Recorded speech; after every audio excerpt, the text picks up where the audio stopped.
It is Thursday, October 30th. It is time to get in the weeds. I'm Jeremy Lambert. That is SP3.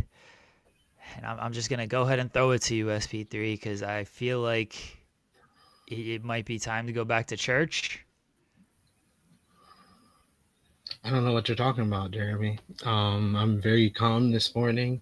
Okay. Don't There's not much to say about. On second thought, you actually right. It's time for a sermon. You get twice in 1 week, ladies and gentlemen. Woo! We get it twice in 1 week, and we gotta talk about Austin Reeves, or as some people is calling it, Reeves sanity, because this man has started off this year balling out of control, but it is just a continuation of where he was at the end of last season.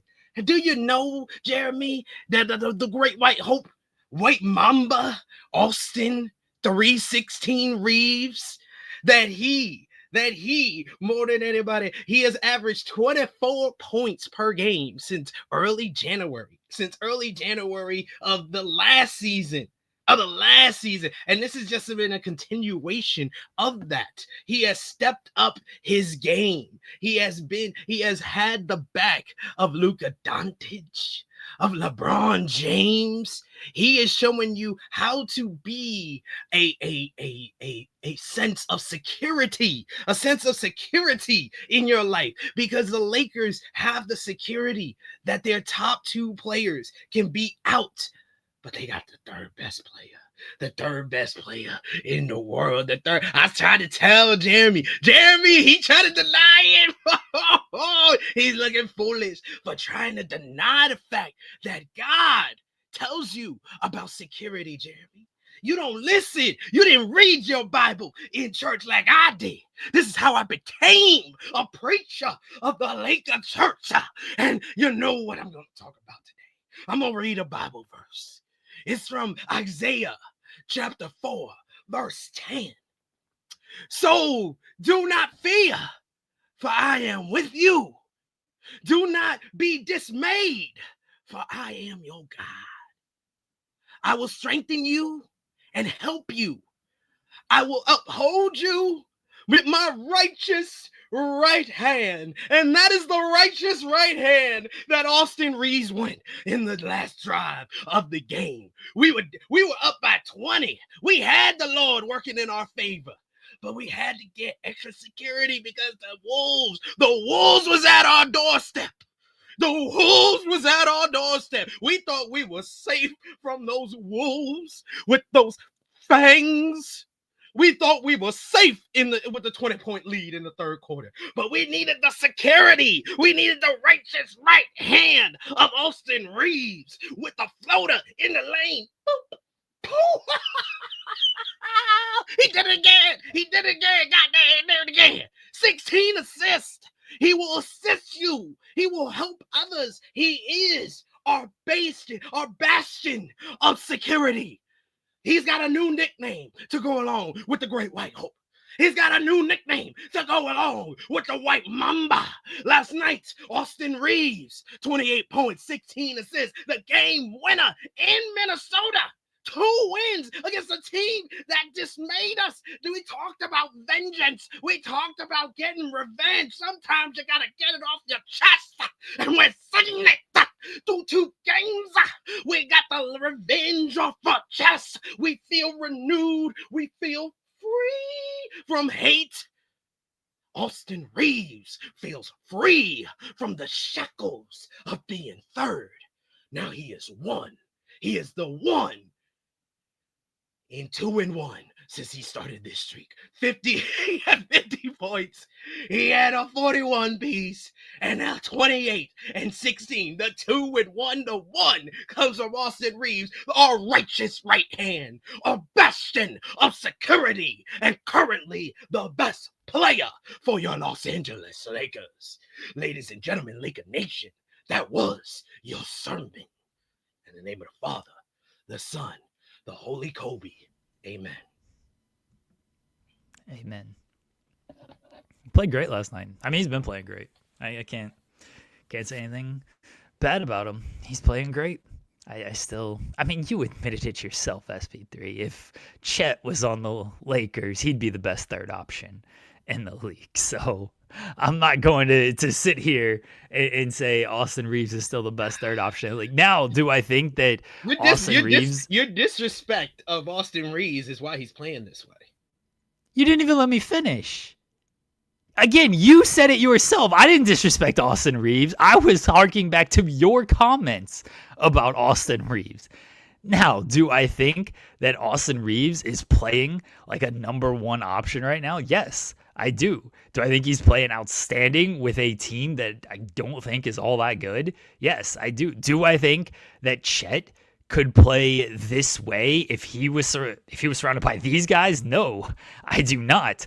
I mean, they're different players. Obviously, like, Chet is not the scorer and the playmaker that Reeves is. He is, more of a defensive guy. He can score, but as far as running the offense like that, Chet has never been really tasked to do with that. Reeves is a better playmaker. He's a better ball handler and can create his own shots a little bit better. So yeah, I think Austin Reeves is playing great basketball right now. And that was a very good win against a Minnesota team that I have not bought in since the start of the year, and they continue to make me look very good through 10 days into the season. I do look good with the Minnesota pick. This is weird to say. I think the Lakers are a worse team when fully healthy. Because it's still such a mismatch of people. Like, Luka needs the ball, Reeves needs the ball, LeBron needs the ball. And so when they're all healthy. In an ideal world, LeBron would have learned how to be as effective without the ball than he is with the ball, like 12 years ago when he was with the Miami Heat. But we learned in that first season when he tried that, he wasn't as effective as he was with the ball. So he has not even tried to work without the ball since then. Even with Kyrie Irving and others, Russell Westbrook was on the same team as him. He refused to let go of that ball. And Austin Reeves has been like, that's why I think, like, I agree with I think it was Ernie. No, I think it was either like Charles Barkley or Shaq were saying that it was disrespectful. Kenny Smith on the post game was talking about how that Austin Reeves is very comparable to Jeremy Lin's run 12 years ago. That's disrespectful. Yeah, that's disrespectful. This guy has been this good for like a few years now. It's been like 3-4 seasons that we've seen this Austin Reeves. If you look at his points per game or just his overall numbers, points per game, assists per game, shooting percentage, 3-point percentage, everything from where he was in his rookie year to where he is now, like, you can see that this is going along the length of where we saw his trajectory going with the improvement that he's had season over season. I don't think anyone expected him to take another jump, though. I think everybody was like, after last season, it was like, oh, okay, he's this good. Like I said, you have the Laker fans like me that make the argument, oh, he's the third best option in the NBA. And he's played well enough for us to make that argument. But like, him as the number one option is like making it like, okay, he shouldn't be the third best option on this team. If he's this good, he should probably be the second best option. And we should probably be running some plays where Luka is playing off the ball with him running the point guard position. You could play around with like the lineups and the plays that you could play now that Austin Reeves has taken what seems like another jump, but we'll see. We need a little bit more of a sample of this season to see how long this stretch lasts for him, but it's been amazing. LeBron hasn't played yet. Once LeBron is back in the lineup, things are going to change with the team. Yes. Yeah, LeBron's going to need the ball. LeBron's going to have to be LeBron. The biggest thing was all over the years, which is always very funny, is when he played with Kyrie, or they got Davis, or they got Westbrook. It's like, oh, LeBron's going to play off the ball. LeBron wants to play off the ball. It's like, no, he doesn't. LeBron never wants to play off the ball. This is the biggest lie in the world, that LeBron's going to and wants to play off the ball. Even when they got Luka, oh, this means LeBron's going to be off the ball more. Like, nah, no, he's not. It just means Luka is going to get less opportunities because LeBron will continue to want the ball. Reeves is better with the ball in his hand. He's a great shooter. He can be, a you don't want him standing in the corner or anything, but he can play off the ball. But he's also very good with the ball in his hands. You got three guys who are very good with the ball in their hands, which is great, except when that's kind of your entire roster and the pieces around them aren't quite as good. Like, you don't have great shooting around them. You don't have great defense around them. You have three really good scorers and playmakers, and that works for so long. And then, like we saw last year in the playoffs, it really doesn't work in the playoffs. You need a whole lot more in the playoffs than just three really great scorers and ball handlers. Hey, credit to Austin Reeves, credit to the Lakers. He's playing great these last few games. They're in a good position right now, and once they get healthy, and put some respect on Dominating's name. Dominating's been playing well the last couple of games as well on limited shots, because he should have got more shots. At one point, he was like 8 for 10 last night, and he was passing up open shots to get to the open man, to make the extra pass. That's what I've liked about the Lakers play with Luka and without Luka this year. There's a lot more ball movement. There's a lot more activity on defense. We're still not the best defensive team, but there's more effort being shown over on that end of the court. So I've been enjoying that. I'm not putting any respect on Dominating's name. I still love the nickname, don't get me wrong, but sorry. Hating on Dominating. Just imagine that. Look, if they want to build the team around Dominating, cool. I think that's great. Again, LeBron's going to come back. He's going to hate this dude. So it's going to be very funny when LeBron returns. He's going to love Dominating. Everybody's saying, oh, he's going to hate Dominating. He's going to love Dominating. No, he's going to absolutely hate Dominating. I think the West, here's my hot take. The West is actually trash. All these teams suck, is my hot take. They're so evenly matched that everybody's trash. Yeah, everyone's just trash. I don't think any team in the West is any good at this point. The West is very good. I mean, my team's only 0-0, so we got work to do. And then everybody else is playing pretty well, I guess. The Pelicans are a mess. Spurs are awesome, and the Pelicans suck. Yeah, the Pelicans. I kind of had some hope for them. I thought Zion's been playing great, but the rest of the team isn't good. The Kings, as we thought, were a mess. Here's another hot take. The Kings are going to influence the Eastern Conference playoffs. That's my hot take. Because I think DeRozan is gone. I think Levine is gone. I can see a world where Sabonis is gone. And I know people like to diss Russ and everything. Russ is on a minimum contract, folks. He ain't come on. This dude's playing for a vet minimum out here. That is true. I think this whole team should be blown up by the trade deadline. And they have good players. DeRozan's still a good player. Levine's still a good player. Sabonis is a very good player. Russ can still contribute. Dennis Schroeder can still contribute. I think all these guys should be gone at the trade deadline. And I think the East will pick up 1, 2, maybe 3 of these guys. Okay. And that will swing where the East goes. Imagine if the Bucks get Zach LaVine or DeMar DeRozan. That completely swings where the East. They don't need DeMar DeRozan. They don't have shooting to begin with. They don't need DeMar DeRozan. DeMar DeRozan can get a bucket though. I mean, he can get a bucket. 3-point shot. That's for sure.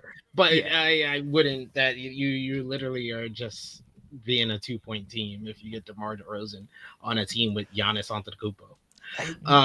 That's fine. Levine is a better fit for that team, but I definitely see one of the Kings players being traded to the Boston Celtics before the end of the season. I don't know where the Celtics are going to be. They had a good win last night against Cleveland, and they're up and down right now. But I think the Bucks played crazy last night. Yeah.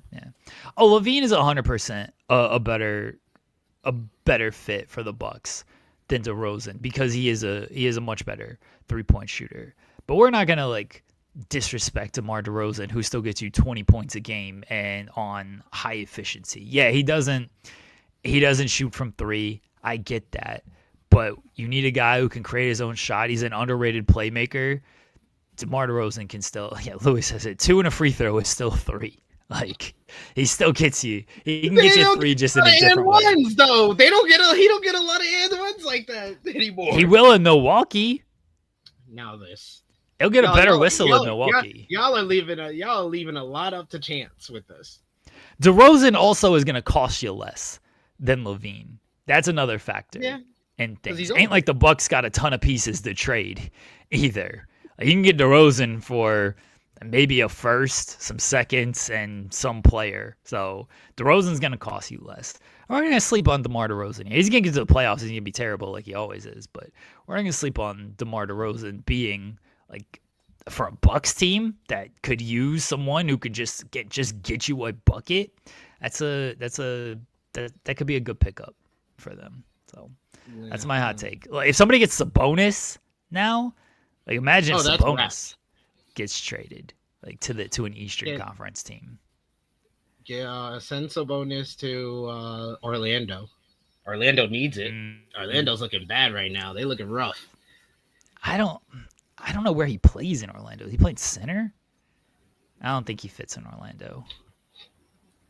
I mean, you're gonna have to trade one of your young players if you're gonna get him. So. Yeah, they don't need. Sabonis is a weird fit there. Like, I don't know if I like Sabonis. Hey, he shoots the ball better than Franz Wagner. Here's a hot take for you. Another one. Sabonis to the Sixers for Joel Embiid. That's my trade. Do you think the Sixers would be out on Joel Embiid this season? No. Yet? I don't think they actually would do that. I really don't. But Sabonis going there, he's a better playmaker than Embiid. They can really run the offense around. Sabonis is a much better playmaker than Embiid. Don't give me that. Come on now. Much better. Like, way I think better. Joel Embiid's a good playmaker. Joel Embiid can make one pass. He can make the short bounce to the top of the key when he is double teamed. He can make that pass. Sabonis can make a variety of passes and actually run an offense. No. Sabonis is a much better playmaker. Now, Embiid is a better scorer. He's a better defender. He's a better overall player when he's healthy. I'm not going to sit here and say Sabonis is a better player than Joel Embiid. That's not true at all. Playmaker, though, it's not close. It's not close when it comes to playmaking. I'm not saying that Joel Embiid is a better playmaker than him. I just don't think it's as far as you think it is. It's very far. It's very far. I think it is, really. I've seen both players play, and I would say that, yeah, Sabonis does it more often, runs the offense a little bit more, but Joel Embiid has great court vision for a center. His court vision is he is double teamed and he makes the bounce pass to the guy that he can see right there. He finds the open man. That's his court vision. That's it. That's his whole court vision. Sabonis can actually run an offense. Joel Embiid ain't making cross court passes. He ain't making skip passes. He's not even running pick and rolls and dribble handoff type stuff. Joel Embiid can make the doubles coming. Time he was before all these injuries. He was Embiid. That was the knock. Handoffs. He was doing dribble handoffs. He was. Stop it. He was. I used to see him get the rebound and bring the ball up the court. No, stop it. Joel Embiid. SP3 career 3.7 assists for his career. A little bit better the past couple of years when he can't stay healthy. He had 4.5 in 19 games last year. He had 5.6 in 39 games 2 years ago. Career 3.7 assists, 3.4 turnovers. That ain't a good ratio, SP3. 1 assist, 1 turnover. Not very good. Sabonis, 5 assists, 2.5 turnovers for his career. Much better ratio. He has half a turnover. He has a turnover for every 1 steal every 2 steals he gets. Assist. Or 2 assists, excuse me. He gets. So that's still much better than 1 and 1. Come on. Sabonis is a much better playmaker than Joel Embiid. Much better. Come on now. Let's get out of here. Let's stop this. I'm not gonna say that it all depends on assist to turnover ratio. I think he is a good playmaker. I think it was a good playmaker in his prime. I don't think he is anymore because he's been injured so much. But in his prime, I thought he was. In his prime, his highest career average is 5.6 assists. That's it, and he had 3.8 turnovers that year. He's bad at handling the ball. He gets double teamed a lot. That's why he gets a lot of turnovers. It's not because he's a bad playmaker. That is being a bad playmaker if you can't handle a double team. No. A good playmaker gets out of a double team well and doesn't turn the ball over. Sabonis career high. What? How many turnovers does Shaq average? In his prime. Gosh. Shaq didn't pass the ball. He just beat the double team by bodying both guys. He passed the ball. Shaq had 2.5 assists for his career. Hey, Shaq didn't pass. It was the triangle. He always would make the pass out, and then we make an extra pass, and that person would be open. That's the Shaq triangle. had 2.5 assists and 2.7 turnovers. See, that's what I'm saying. These centers who are high post players like Shaq and Embiid, they're gonna have a lot of turnovers. They're probably gonna have more turnovers than they do assists. That doesn't mean they're not a good playmaker. That means they're not a good playmaker. Shaq was not. Nobody's gonna sit here and say Shaq was a good playmaker. He wasn't. Embiid's not a great playmaker. He was fine. A fine playmaker. Embiid's not a great playmaker. He's gotten better. He got better when Nick Nurse came into the offense. Like, he got better as a playmaker, but then he can't stay healthy, and he still turns the ball over too much. I'm not going to sit here. I'll use an example that maybe more people will understand because it's a guard play here. I don't think Russell Westbrook is a great playmaker.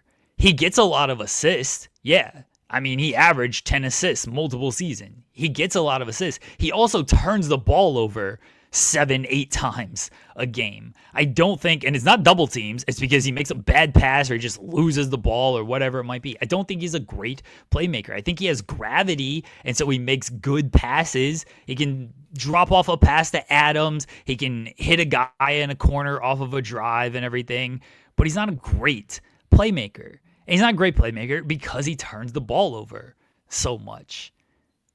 Embiid's kind of the same way. He's a fine playmaker. He might get a few assists because he gets a double team, he makes a short pass, and a guy hits an open three. Good.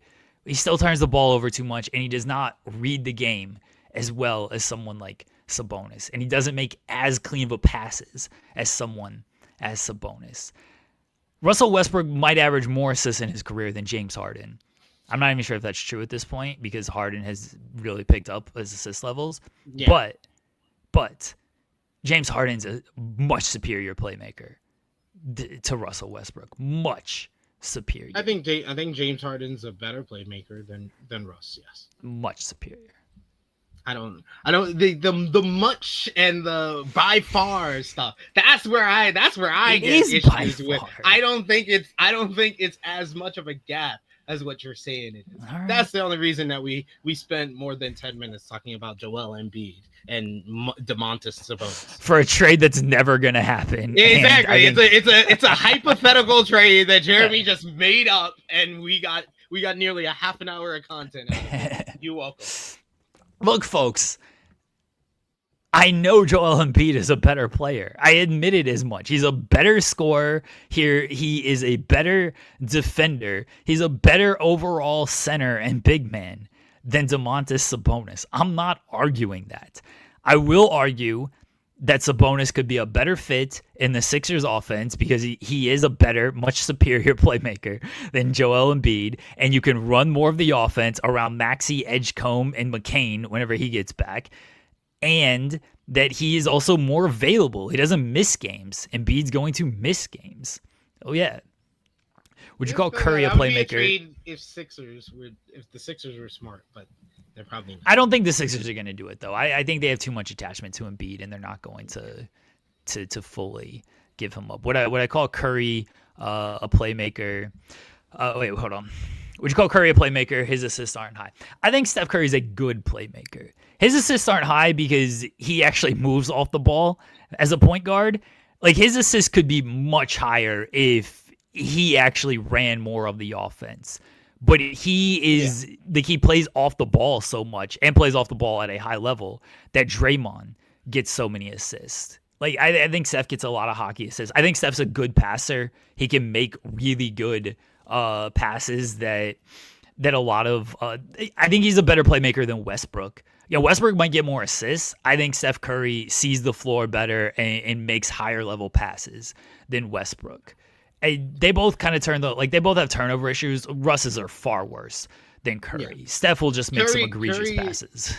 It's very similar to Kyrie Irving. Kyrie Irving is a guy who doesn't get like a lot of assists too much, but I think he's a great playmaker. The way he can get people open, he finds the right man on the court, he can dribble. He's the best dribbler we've ever seen on an NBA court, and he draws a lot of double teams. Those are all things that will help you to be a good to great playmaker. And I think that I would say Kyrie. If I had to say between Kyrie and Steph, who's the better playmaker, I'd probably make the argument that it's Kyrie. I think Steph's a better playmaker than Kyrie. I think Kyrie's a better playmaker. Okay. You're wrong, but that's okay. I think he's better. He's better on pick and roll. It's actual pick and roll. It's not pick and pop. No. It's not pick and pop. It's pick and pop with Steph a lot of times. It's pick and pop. Pick and pop? Who's he popping with? He passes the ball to Draymond Green. He's not popping nothing. No, I mean, it's pick and pop for him. It's the pick, and then he's shooting the ball. It's not the roll. The roll part doesn't really happen with Steph. No, Steph's a better playmaker than Kyrie. All right. Kyrie's like a fine playmaker, but Steph makes way more high-level passes than Kyrie does. And Steph can actually like run more of an offense than Kyrie does. I'm going Steph over Kyrie when it comes to playmaking. Okay. All right, so I've traded Domantas Sabonis. Yeah, you traded. I haven't traded anybody. I'm not getting all the Kings and Sixers fans mad at me for you. I don't care if Kings and what are the Kings and Sixers fans? I know there's no such thing as Kings fans. Yeah. But, the Kings fans should be like, yeah, we'll take all these guys. This team sucks. Why wouldn't we want to blow it up and get a different team around here? This sounds much better than the team we have now. Oh, we're the Bulls of the West. Great. Not only the Bulls of the West, the Bulls of 3 years ago of the West. You're 3 years older with this team. The Kings fans would love Embiid, whatever they get for DeRozan. They'll get a nice package for Zach LaVine. I mean, he's still... Zach LaVine has the most value. Some team will... But the problem is, like, the Bulls could barely trade Zach LaVine. And the Bulls got spare parts for LaVine. But, in fairness, those spare parts fit on the team they were constructing. Instead of going out... This is where the Kings screwed up for De'Aaron Fox. Because they could have done something similar in the De'Aaron Fox trade. Instead, they were like, oh no, you know what we want? We want to replace De'Aaron Fox with another high-volume scorer who... De'Aaron Fox is a better passer than Zach LaVine is. But we want to replace De'Aaron Fox with another scorer, another star player who is going to help our offense. Instead of looking at just like, what kind of spare parts can we put around Sabonis and DeRozan to make this team fit a little bit better. And They ended up with Zach LaVine. They ended up with Bulls West, and we see how that is working for them. So they'd be smart to actually trade LaVine for kind of just spare part sort of stuff. But I don't know if they're smart. It's the Kings front office. And by using your own metrics of career assist averages compared to career turnover averages, Kyrie Irving and Steph Curry are exactly pretty much the same. It's okay. Kyrie averages 5.6 assists on 2.5 turnovers per game, while Steph averages 6.4 assists on 3.1 turnovers per game. It's practically the same. I think Steph turns the ball over too much. He makes a lot of dumb passes. He does. Like we see, he tries to thread the needle too much. He tries to make behind the back passes that he probably doesn't. Like he tries to make more flashy passes than Kyrie. I still think overall Steph is a better passer and a better playmaker. He'd be a much better playmaker if he cut out some of the passes he tried to make. I am not saying Kyrie Irving is better than Steph Curry in anything but playmaking. I think that's the only thing. Playmaking and dribbling. That's the only things that Kyrie is better than Steph at. I don't think he's a better dribbler. Apparently. Either. Clutch shots from 2016, I guess. I don't think he's a better dribbler either. What? That's preposterous. That's preposterous. That's ridiculous. Kyrie Irving is the greatest dribbler of all time. I think Steph's a better dribbler than Kyrie. Steph is in the top 5. I don't think he's better than Allen Iverson, even though. All right. I think he's better. I think Kyrie's the only person better than Allen Iverson that's ever stepped foot on an NBA court. I think Steph's a better dribbler than That's Kyrie. Outrageous. That's outrageous. Even Steph Curry would say that Kyrie Irving is a better dribbler than him. Would he? Yes, he would. Yes, he would. Okay. Would Kyrie say Steph is better than him? No, never. Okay. All right. Guys, we're 30 minutes into the show. Leave a thumbs up on the video as we've gotten our basketball talk on here. Subscribe to the channel if you haven't done that already. Check out all the clips we're doing. Check out all the shorts we're doing. In about an hour, we are scheduled to be joined by Donovan Dijak, one half of the MLW Tag Team Champions. He'll be teaming with Bishop Dyer to take on the Good Brothers at MLW and Don Gatto on November 20th. We will ask Dijak to bury our winner of the XP1 live on this episode. That's awesome. That's awesome. I'll Venmo him $9 for the cameo. Very well done. All right. Wait, when am I trolling people? When do I ever troll? So tell Jeremy to check Uncle Drew's highlights. Absolutely. Uncle Drew. Yeah, man. Ridiculous. This ridiculousness I have to deal with, y'all. Thank you for keeping them in check. We will be talking about what was a fantastic, and it's them, not me. I can't keep you in check. It's only the misses. They can't keep me in check. And the audience. The only way SP3, the only way to guard me is with a gun, and that's illegal. All right, you can't keep me in check. We're gonna talk about what was, I thought, one of the better episodes of Dynamite this year, with Fright Night from last night. We'll talk about that. I also have to, of course, it is C-Suite Day, so we'll talk about some WWE Evolve. But I think it is time for TikTok time, though. Okay. All right. Yes, because we're going to do King of the Hill again, but I now have adjusted for who I am dealing with. So, today... You've checked the game plan, you've checked the tape, and you're like, oh, Game okay. one did not work out. Game one did not work out for me. So, I had to adjust the game plan, come up with a new defense. So, we are doing King of the Hill of worst matches. Oh, all right. Yeah, now we're talking. We're doing King of the Hill for worst matches. Now we're talking. All right, are you ready, Jeremy? Yes. Hold on. Do I get final say, or are you voting as well? No, what if it's we're gonna take the votes from the chat. The chat is the tiebreaker. So the chat's behind. The chat's dumb. Yeah, we're gonna take basically the first 3 to 5 answers. It has to be an odd number. We're gonna take the first 3 to 5 answers that come up in the chat, and that's how we'll determine if we are tied on any of these matchups. All right, Are you ready? Yeah. All right. So worst matches, King of the Hill. We're starting off hot with the Goldberg special. Oh, hell Fiend yeah. versus Goldberg, or Goldberg versus The Undertaker. Ooh. Oh. I gotta go Goldberg and Undertaker. That's gonna be a tough one to beat too, because we reviewed both of these on Worst of the Weeds, and our conclusion was Goldberg and Fiend wasn't good, but it was kind of largely inoffensive because it was short and everything. So like whatever.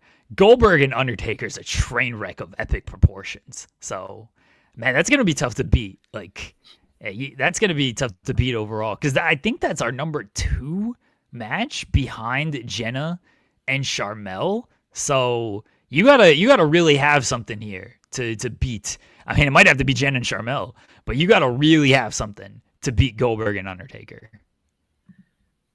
Next up, Goldberg and Undertaker versus its predecessor, Brothers of Destruction versus DX.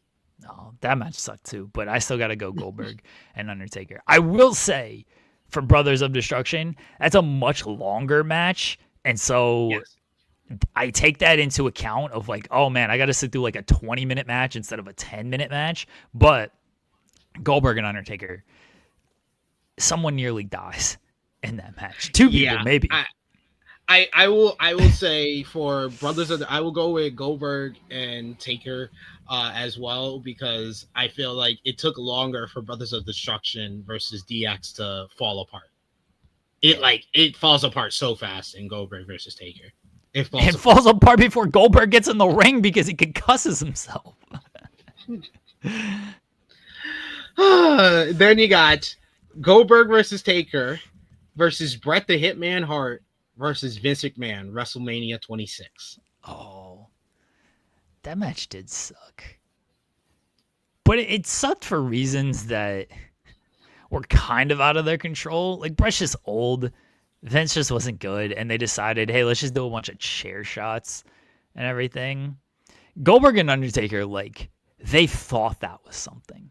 They really thought of, like, ooh, first time ever. The one of the biggest stars in WCW, one of the biggest stars in WWE. Bret versus Vince was just like, yeah, we know this isn't gonna be all that good. It's gonna be Bret just kind of whooping his ass, and then here comes run-ins and everything. It's still Bret, or it's still Goldberg and Undertaker. Yeah, I'm gonna agree with you. I hate Bret versus Vince. I think it's one of the worst WrestleMania matches of all time. But it's not as like someone almost died like Taker and Goldberg. You are right. That is a tough one to beat. But we might have the match to do it. Goldberg versus Undertaker versus Michael Cole versus Jerry the King Lawler, WrestleMania 27. Now, Michael Cole being undefeated at WrestleMania pops me, so I'm still going Goldberg and Undertaker. All right, this is the one we're going to have to go to the chat, because I'm going Cole and Lawler. Oh, get out of here. Cole and Lawler's worse than that. Cole... That 13 minutes feels like an hour-long Goldberg and Taker match. Here's my argument. Obnoxiously long. Here's my argument for, again, Goldberg and Undertaker. It's the same argument for Bret and Vince. Michael Cole and Jerry Lawler was not expected to be good. Michael Cole's not a wrestler. Jerry Lawler was 60 or something. You can't expect that to be any good. So Goldberg why give it 13 minutes? Why give it 13 I agree minutes? With that. Why give it the wrong finish? Give us the finish and then reverse it afterward. No, that pisses me off way more than Goldberg and Taker. Goldberg and Taker is just a bad match where two legends almost die. Okay, yeah, but I don't actively get upset 14 years later like I just am talking about Michael Cole versus Jerry the King Lawler. It had the wrong finish, the wrong winner. It was the wrong amount of time. That crowd hated it. Everyone's hated it since then. It's considered the worst WrestleMania match of all time. This is obviously Cole and Lawler win. All right, what is the chat? say here. The chat seemingly we got here Taker, Goldberg. We got Lawler, Cole.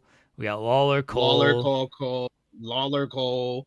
Hold on, Cole. This is Cole and Lawler was comedy. I don't know if that's a vote for Cole and Lawler. I didn't count that one. I just counted Vala B, Grays, and Davion. That's 3. Then you got Power Driver Finisher goes Goldie Taker. Zeno Hour goes Lawler Cole. Henry, I guess, was saying Goldberg and Taker. Yeah, Henry went Goldberg and Taker. Eric says Taker. What is this? It's Raphael says easily the worst WrestleMania match. Gordon Winfield says Taker and Goldberg. Louis says Cole.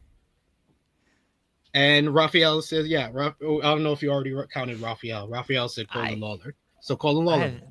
I can't count. I didn't keep track of these votes. I counted. It's more Cole and Lawler than Taker. I do agree. I do think it is more Cole and Lawler. Like I do think it is on this. Oh, Joel voted for Goldberg and Taker, so he's wrong. So all right, it's Cole and Lawler. Thanks, Joel. Appreciate you. All right, now we got Cole and Lawler versus Roman and Taker, WrestleMania 33. That match sucked, but that was a long match too. How long was that shit? That shit had to be like 23 minutes long. I was there live for that show. Oh my god, Roman Reigns. That show had that match and Orton and Bray. Orton and Bray ruled though, because all the dumb shit that it did. Nah, stop it! Will you stop? That match pops me so much with all the shit they put on the ring. That was so funny. Roman and Taker were 23 minutes. Oof. I got it on the dot. Look at me, I'm great. That's a rough one. You know what match I actually think is worse than that is the Roman and Triple H match. I think that's a far worse match than Roman and Undertaker. That match annoys me. Cole and Lawler? Yeah, I'll go Cole and Lawler. All right, perfect. Cole and Lawler versus Roman and Triple H. That's literally what I had next. I think Roman and Triple H is one of the worst matches of all time. When you factor everything in, it was a long WrestleMania. It was the main event of WrestleMania. It was for the world title after they put the world title on Triple H in the Royal Rumble. It was another, let's try to make Roman Reigns. That match feels every bit of 50 minutes. It's not even half an hour. It feels every bit of an hour. I hate this match. It's one of the most boring WrestleMania main events of all time. I hate it too. I'm not as upset about it as Cole and Lawler. So I will go with Cole and Lawler, and we will leave it to the chat. So we'll leave it to the chat. We got 1 for Cole and Lawler from Grays. We got 1 for Vala B for Roman and Triple H. So it's 1-1. Okay, it's 1-1. Then you got is Roman and Triple H. Yeah, Davion, Roman and Triple H. Eric goes Lawler. All right, 2-2. Power driver finisher. He's picked the wrong. No, he didn't. Hold up. Yeah. What's going on here? Okay, now he's saying H. So Roman and H for a power driver finisher. Then we got a Micah super chat donation. Yep, that's the win. You send a super chat donation. Yeah, you with send a super chat. Yeah, Micah sealed it. We're not taking any more votes. Roman and Triple H are the king of the hill now. All right. Appreciate you, Michael. Not only for the super chat, but fellow Avs fan. We're rolling this season. Power play finally showed up on Tuesday night. That was good to see. Appreciate you, Mike. I hope you're doing well. All right, so Roman and Triple H has won. Yeah. Roman and Triple H versus Roman Goldberg, WrestleMania 34. Bro, I don't remember this match. People actively walked out the building for that match. Wait, Roman and Goldberg? Oh, I'm sorry, Roman and Brock. Excuse me, Roman Brock. WrestleMania. Oh, okay, Roman and Brock. People actively walked out the building for that match. Yeah, that match sucked. Yeah, I still go Roman and Triple H though. Yeah, I still got to go Roman and Triple H. Honestly, like Roman and Lesnar wasn't good, but I feel like it's still much shorter. Like, Yeah. it was a bad finish. It was the wrong finish. I understand why people got upset about it. WrestleMania 34 is the one in New Orleans where Brock Yeah. hits him with like 6 F5s and bloodies Roman, and Brock is so pissed off about the matchup he throws the title That rules. at Vince afterwards backstage. That actually enhances the match for me. Yeah, it actually makes it a little bit better because it caused that. Okay, so we'll go Roman and Triple H versus Miss WrestleMania Battle Royal from WrestleMania 25 with Santino winning. Yeah, the winner there doesn't do this thing any favors because, oof. I still got to go Roman and Triple H. It's the main event. It's a main event of WrestleMania. Yeah. That was tough. Going Roman, Triple H. All right, now we got the contender for it. Roman and Triple H versus Jay versus Jimmy. I'm going Jay versus Jimmy. That pisses me off more than Roman and Triple H. Jay versus Jimmy pisses me off because these guys really wanted to do this matchup, and it felt like the company actively wanted to ruin the storyline. Like, everything they did from the moment Jimmy turns on Jay is fucking horrible. It's fucking horrible, and it's a miracle that Jey Uso is a star coming out of that. This match doesn't bother me that much.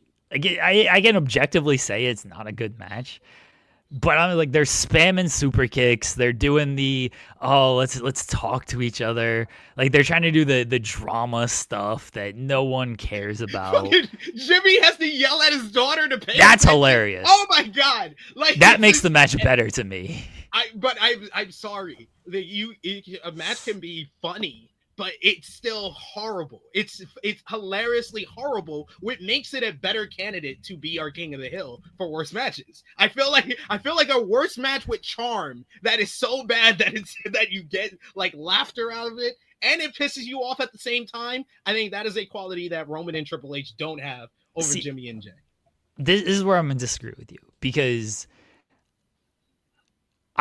this match doesn't piss me off.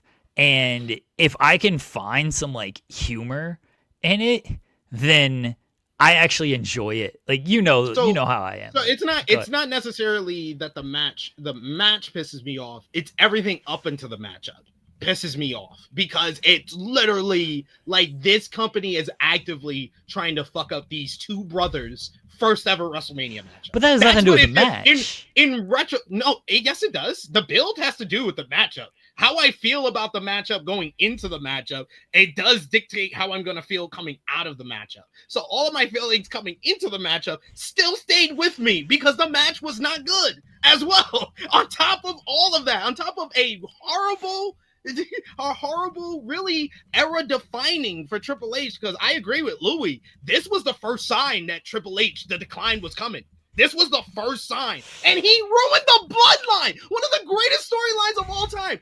Everyone knew Roman was not going to work at WrestleMania 32. Everyone knew that Triple H does 20 fucking minute matches. No one knew that Jimmy and Jay would give us a match so bad and the build would be so bad that it would actively ruin the bloodline.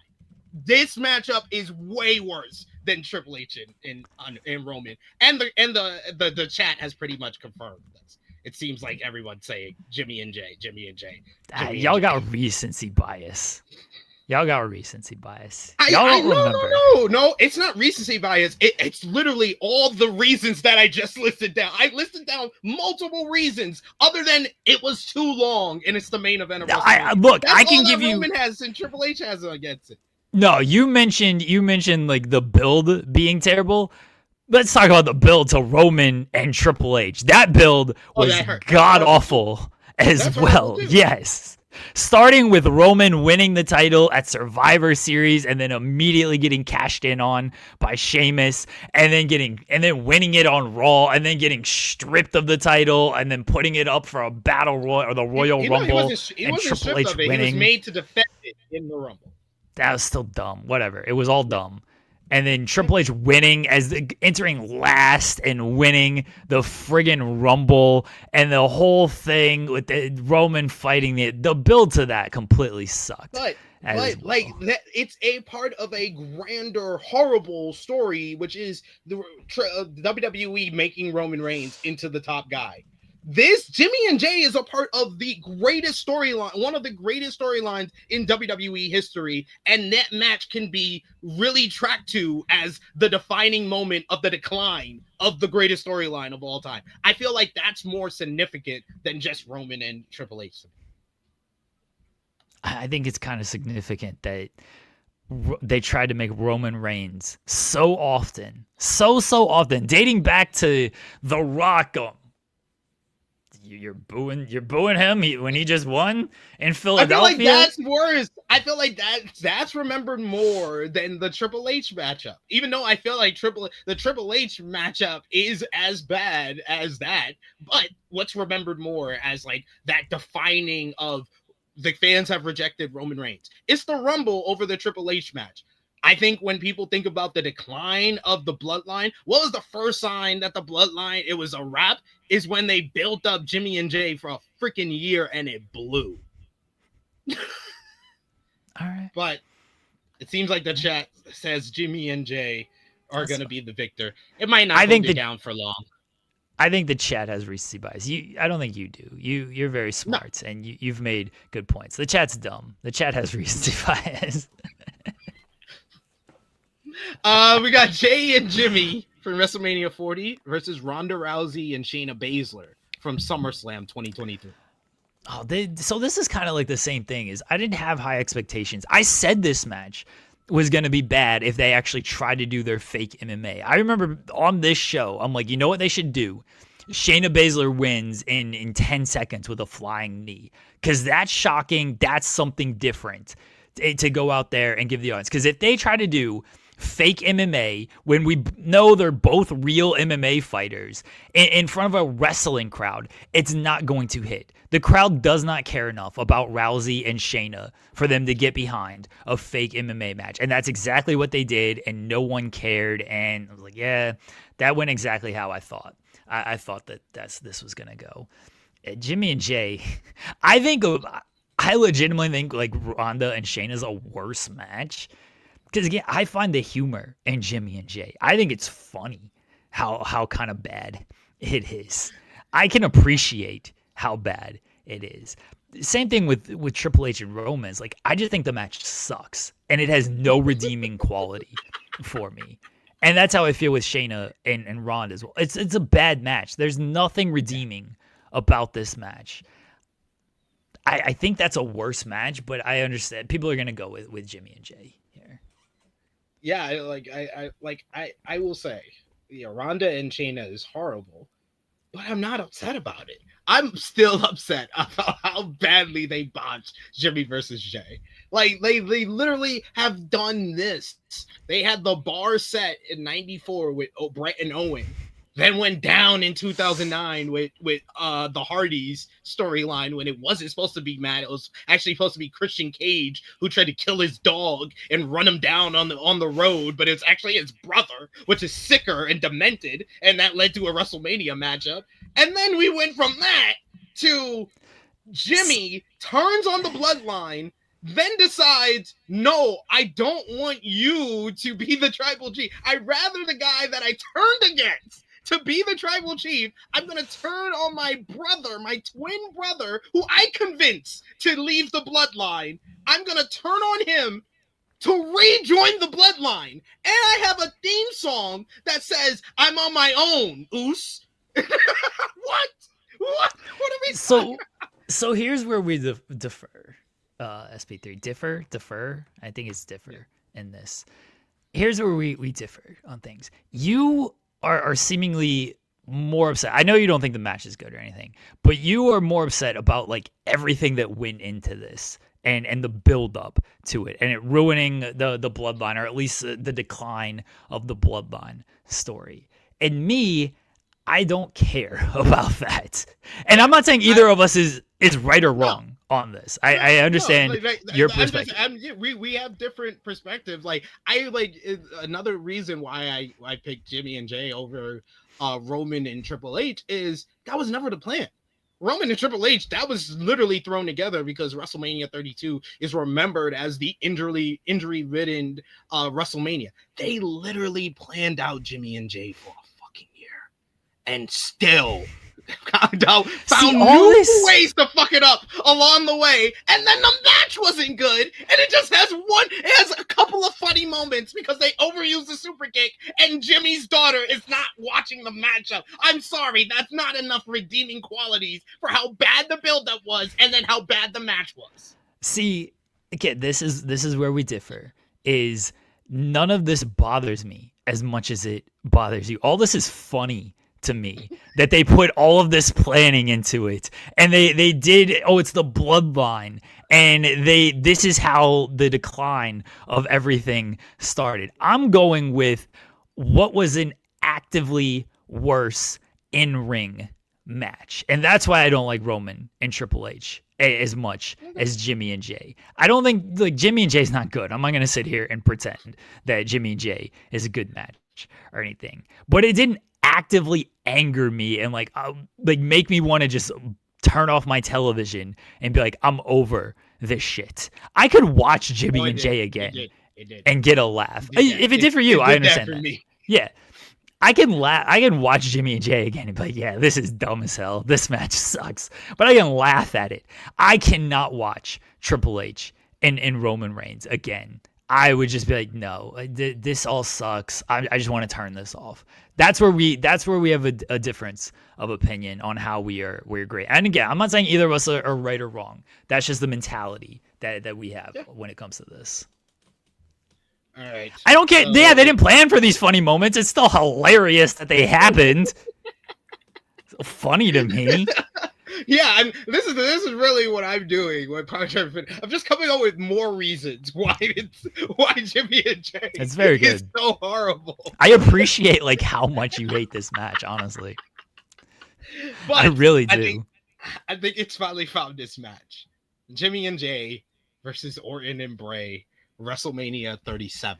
Oh man, see, like. I love this match for all the wrong reasons. It's the Alexa Bliss Blackpool match. Yeah, that rules. It starts with Bray popping out of the box-like structure, I should say. And they do the evolution. How he went from burnt Bray. Yeah, and he's just like, it's like a mirror effect, and he's not burnt anymore. And he pops out of the box-like structure, and it's a clothesline. And then the match sucks after that. I'm not saying the match is good, but the goo makes this match. It's the most hilarious thing in the world when that shit happens, and then Bray just turns around, one RKO. He's some undefeatable monster, and one RKO just ends it. It's so hilarious. I'm going with Orton and Bray. I love both of these. I actually think Jimmy and Jay has less redeeming qualities than Orton and Bray. Orton Bray has more redeeming qualities that I can laugh at. Because it's funnier. Yeah. Yes, it's a much funnier match. I don't think it's a worse match. I mean, maybe it's a worse match. But as far as like redeeming qualities of what can I watch again? I can watch Orton and Bray. I can watch Jimmy and Jay again. Like, it's fine. But I'd rather watch Orton and Bray again. So you're going Jimmy and Jay. I'm going Orton and Bray. I'm going Jimmy and Jay. We got one for Orton and Bray. We got Vala for Orton and Bray. Graves for Orton and Bray. We got Joel says as Jimmy and Jay was poor execution, while Orton and Bray was campy as hell. So I guess he's going Jay and Jimmy. I think Power Finisher went Jay and Jimmy. So what are we at, 2-2? Or 2-2? Let me see. Balloons and confetti, everybody. Yeah, it's 2-2. So whoever's next, or if you want to send a super chat, you can determine who wins this battle. Eric says Bray. Eric went Bray. All right. Looks take like one more vote. So Jimmy and Jay needs one more vote to keep the vote open. So we'll take one more vote. Whoever is next to vote will determine. Orton and Bray wins. Alexa Bliss Gamer, of course. Alexa Bliss Gamer already voted for Orton and Bray, I thought. No. I only counted Grays, okay. Vala. Grays and Vala. Yeah. Okay, you're right. All right. Yeah. All right, Orton and Bray, WrestleMania 37. How dare you, Alexa Bliss gamer, turning against Alexa Bliss like this? Orton and Bray, WrestleMania 37 versus Orton and Bray, WrestleMania 33. Oh. We need to do Worst of the Weeds again and watch both of these matches, by the way. Back to we back. really do. And the back House to of back. Horrors. And the House of Horrors. They have 3 of the worst matches of all We time. need to watch it like it's a trilogy. Yes, You know what I mean? like it's a movie. Like Yeah. it's a movie. We're watching back to back to back. Yeah. Like it's Scream 1, Scream 2, Scream 3. That's what we're gonna do. We're gonna do that for Worst of the Weeds in the coming weeks. We're gonna watch the trilogy of Orton and Bray. We need Like it's a film franchise. Damn, if you weren't doing Halloween trick or treat, I would say that's a perfect Worst of the Weeds for Halloween Day. I'll talk to you. I'll talk to you after the show. I'll talk to you after the show because I mean, our plans might be changed because it's raining here, and so I don't know if like we're gonna go out in the rain and do all this. We might still, here, you know the kids. Like the kids are gonna be like, yeah, we want to go get candy. What cares about this rain type of thing? But if it's like really coming down, we'll probably stay home. And so if we do stay home, we can do this tonight. We can do a Worst of the Weeds with these matches. So I'll let you know later on when our plans get figured out. All right, people seem to go 37. I like both of these matches. I'm going 37. I was live. You going 37? I was live for 33. It was a horrible live experience, but I will go with 37. I feel, and my memory's not good, so I'm gonna completely misremember all of these. I feel like 33 is actually like the worst wrestling match of the two. Yes. Like as definitely. far as like in ring. It's barely a match. Yeah. I feel like it's like a 5-minute Divas match masquerading as a WWE title match. Yeah, it's a lot of like rest holds and stuff from what I recall because they got to do the dumb shit on the mat. Mm-hmm. So I feel like 33 is actually the worst match of the two. But they both got moments that just completely pop me. So I'm going 33. I think the chat seems to be going 37, so that's 37. Fine. But yeah, I'm going 33. I think it's actually the worst match of the two. All right, we're gonna go. We got 3 more to go. Okay, we still got to talk about Dynamite. I know we got 3 more to go here. Orton and Bray, WrestleMania 37 versus Cena, Johnny Ace from Over the Limit 2000. I was there. I was at this match. Yeah, this headlined over Punk and Danielson, which was very funny. Yes, I remember being pissed off about that like 13 years ago. Yeah, I was there for this match. I don't remember anything about this match. I gotta go Cena and Johnny Ace because I don't think that's like a good match at all. I don't think it has like any redeeming quality. The fact that it headlined over like a great match and like Big Show got involved in this dumb match, didn't he? Yeah, Johnny Ace won. Yeah, I'm going Cena and Johnny Ace. Yeah, that's a worse match. That was horrible. There's redeeming stuff for the Bray and Orton match that pops me. There's nothing from Cena and Johnny Ace. Cena and Johnny Ace versus James Storm versus Chris Harris. Blindfold cage match. I mean, when we reviewed that, like, I think we both kind of agreed that wasn't as bad as it could have been. It's really bad. No, it's not. Like, it's not good, but I don't put that on the performers so much. Like, their limitations are, it's a blindfold match. It ain't gonna be good. So yeah, I don't put that so much on the performers. Cena and Johnny Ace, like, I put that. Johnny Ace is what he is, but they were at least in a semi position to succeed. Again, main event. I don't think there's anything redeeming about that match. So I'm going Cena and Johnny on that one. All right. Cena and Johnny has one last challenger, the main event of our King of the Hill. Are you ready? Yeah. Cena and Johnny Ace versus The Fiend versus Seth Rollins. Hell in a Cell. Oh, Hell in a Cell. Hell in a Cell. Nah. Hell in a Cell is King of the Hill. People are going to pick Hell in a Cell. I'm going John Cena and Johnny Ace because the Hell in a Cell match, again, has dumb shit that I find hilarious. So I actually like it. It's definitely the Hell in a Cell. There's that match is hilarious. All right, like the Fiend just no selling everything. A Hell in a Cell that ends in a DQ. You know the funniest thing about this match is that I still remember to this day. This is when they did those dumb watch-alongs, and Sean Waltman is just like, "What the fuck was that?" That ruled. I like the. I mean, I don't like it. It's an objectively bad match. I'm not gonna sit here and pretend like it's a good match or anything, but it's hilarious to me at how bad it is. Cena and Johnny Ace just like sucked. That drew AEW chants.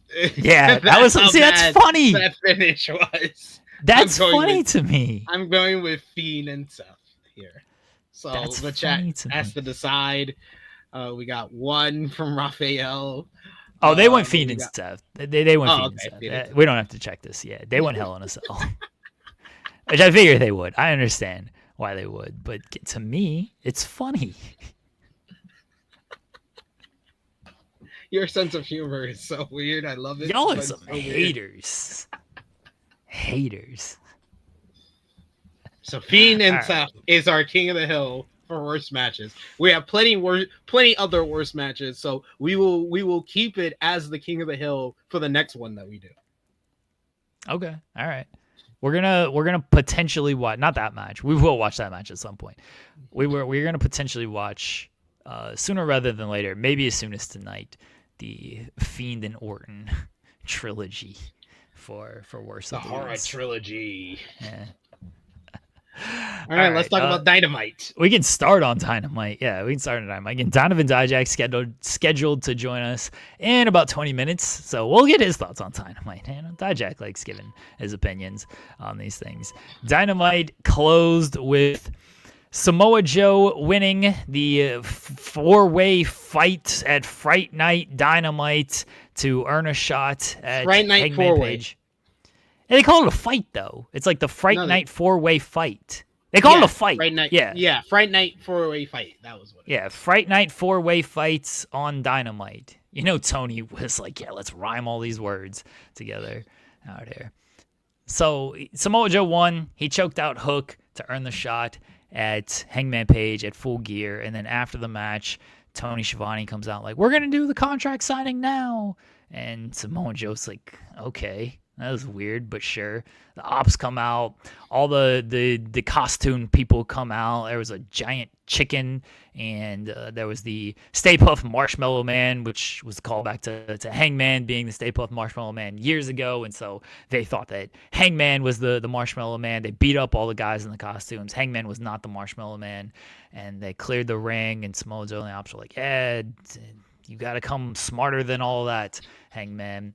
And then Tony Schiavone again was like, "Oh, now we're gonna have a toast. Get the beers. Let's toast to Samoa Joe and his world title match." And then they're drinking, and Joe's like, "Why does he keep talking?" And then Hangman, Schiavone was Phantom of the Opera. He was in a backstage segment, Phantom of the Opera. He's had that same costume for like 30 years now because that's what he wore in WCW in like '93. And then it turns out that Hangman was Phantom of the Opera, and Hangman took out the Ops. Here's my complaint about this segment, SP3. And it's not a current complaint. It is a future complaint. On AEW Collision, if it doesn't open up with Samoa Joe beating the shit out of Tony Schiavone, I'm going to be mad. All right? Because Tony Schiavone was in on this. He had to do the little voiceover thing to be like, Samoa Joe is a great champion, and he's gonna face Hangman Page, and it's gonna be a great match. He had to say all of that to set up Hangman Page here. If I'm Samoa Joe, Collision is opening with putting Tony Schiavone up against the locker and the Brazzers thing because Hops and Shibata and Joe are there, and they're just bullying this 70-year-old dude. That's how Collision is opening. Tony Schiavone getting his ass beat by the Ops. That's way too soon for Joe to show up. He got blasted in the head with a foreign object. It exploded when it hit him as well. That's way too soon. I would say give him till next week's Dynamite. If next week's Dynamite doesn't start off with a hostage situation of the ops holding Tony Schiavone hostage against Hangman Adam Page, because we all know Hangman Adam Page will just give his challenger whatever he wants if he holds someone hostage. We've already seen that already during this title run. So yeah, that would probably be the best form of attack after this ending here. I thought the four-way matchup that closed Dynamite last night was so much better than it had any right to be. Like I knew I liked all the people in the matchup, but I thought that Ricochet was fucking fantastic. He was great. He was flying all over the place. He was really good. I thought Lashley and Hook interaction was really funny. It popped me. Calm down. And I'm sorry, Taz. Dropped him and stuff like that. There was moments that were a little bit like clunky or mistimed, like the spear muscle buster that combination time. That was dumb as hell. That was dumb as hell. I was yelling at the TV like, hit the muscle buster. What are you waiting for? And it was worse because Lashley's spear didn't look good either. So Joe's like standing Lashley there. Had to run off of one rope. He couldn't just spear him. He could have just gotten in the ring and speared him, and it made sense. I thought that looked dumb, and I didn't like the overall finish because Lashley's like running back to the ring, and he could have easily just like slid in and broken it up, but he like tries to get on the apron. And it looks like the ropes just like hold him back. It looks like he has no idea how to get in the ring. It looked kind of dumb. It's literally that Lashley is just not on the same timing as everybody else in AEW. That's what it came down to. Because let's really think about it. This is the first time he's had a real matchup since Swerve at Full Gear last year. This is the first major singles match he's had since Swerve at last year's Full Gear. This is a number one contenders match for this year's Full Gear. That's how long it's been since Lashley had to do a match that didn't involve MVP or Shelton Benjamin being by his side. So I'm willing to let him go. I'm willing to give him a little bit of the benefit of the doubt. There's some ring rust there, but I thought that everybody else was great and made up for him besides those two instances in the matchup. I thought that Ricochet was the MVP of the matchup. He looked really strong throughout. It was a good win for Joe. And the post-match, I thought took way too long setting up the reveal, because I'm just like, what the hell are we doing? I do think they did a great job of setting up the reveal though throughout the night, because you don't even notice it until you go back and you remember, or you go back and watch it. The State Puft Marshmallow guy is in the back of the backstage segment with Hook at the beginning of the show. Then he's in the back with the Young Bucks in the Don Callis segment. And then so you're thinking the whole night, you're like, oh, Hangman's going to do something with the State Puft Marshmallow guy. So then when they do the whole contract signing thing, I'm like, oh, this is the setup for Hangman to be revealed. So then when the ops are ahead of that, they're smart enough to see the trap coming. That made sense as well. I like that as also. And then I thought the Hangman reveal at the end was really well done. It just took way too long. It was just way too long of a wait for the payoff to everything. And I thought like something was going to come down from the top of the ceiling, because I saw some fans like staring up top, and I'm like, is he coming down from the ceiling? Is he staying for Halloween or something? I don't know. But hey, I thought that the payoff made up for the long wait, and I thought it was a memorable ending to the show. I thought the ops looked a little bit dumb from this whole thing. I didn't think Hangman was doing the Stay Puft Marshmallow, because that would have been too obvious. But I did like that they attacked the Stay Puft Marshmallow Man, because it's like, yeah, he did this once. He's going to do it again. I thought they looked dumb in the, oh, let's grab a beer and let's like toast, when Hangman hadn't come out. And it's allegedly a contract signing. It's like, come on, y'all are smarter than this. You know he's got to come out at some point. You know he's targeting you, like turning your back to all of this stuff. And you didn't notice, like, Tony Schiavone got a little bit bigger. You didn't notice that Tony Schiavone, they saw him on the floor. They jacked. never looked at him when he walked into the ring. They saw him on the floor. Yeah, that was. But we don't know when the switch really happened. I think it happened when they're attacking the State Park. I think it did too. Guy. But it could have happened as they get the beer and they turn around, and they could have done the switch then. It could have happened then. So I'm not going to say that, I'm not going to be the hardcore wrestling fan and be like, oh, I know it didn't happen then. It could have happened at that moment. So they could have saw Tony Schiavone right there, grabbed the beer, turn around, Tony does the switch, and Hangman comes to the ring. Could have done that. So here's That's why plausible. where all that is possible. But here's my still complaint or nitpick or criticism of things about the not noticing. You didn't think to like when Tony Schiavone is going on about all of this stuff and you had these beers. Why would these beers just randomly be there for this toast? You didn't think to like your ops. You got caught lacking. You're never supposed to be caught lacking. You didn't think to like look around and be like, where is Hangman? Oh, Tony Schiavone looks a little bit bigger. Why is he talking so much? Why is he still going on about that? Where did these beers come from? He made the face like why is he going on? Why is he bigging up the Hangman like this? And then he revealed that it was his voice immediately after that.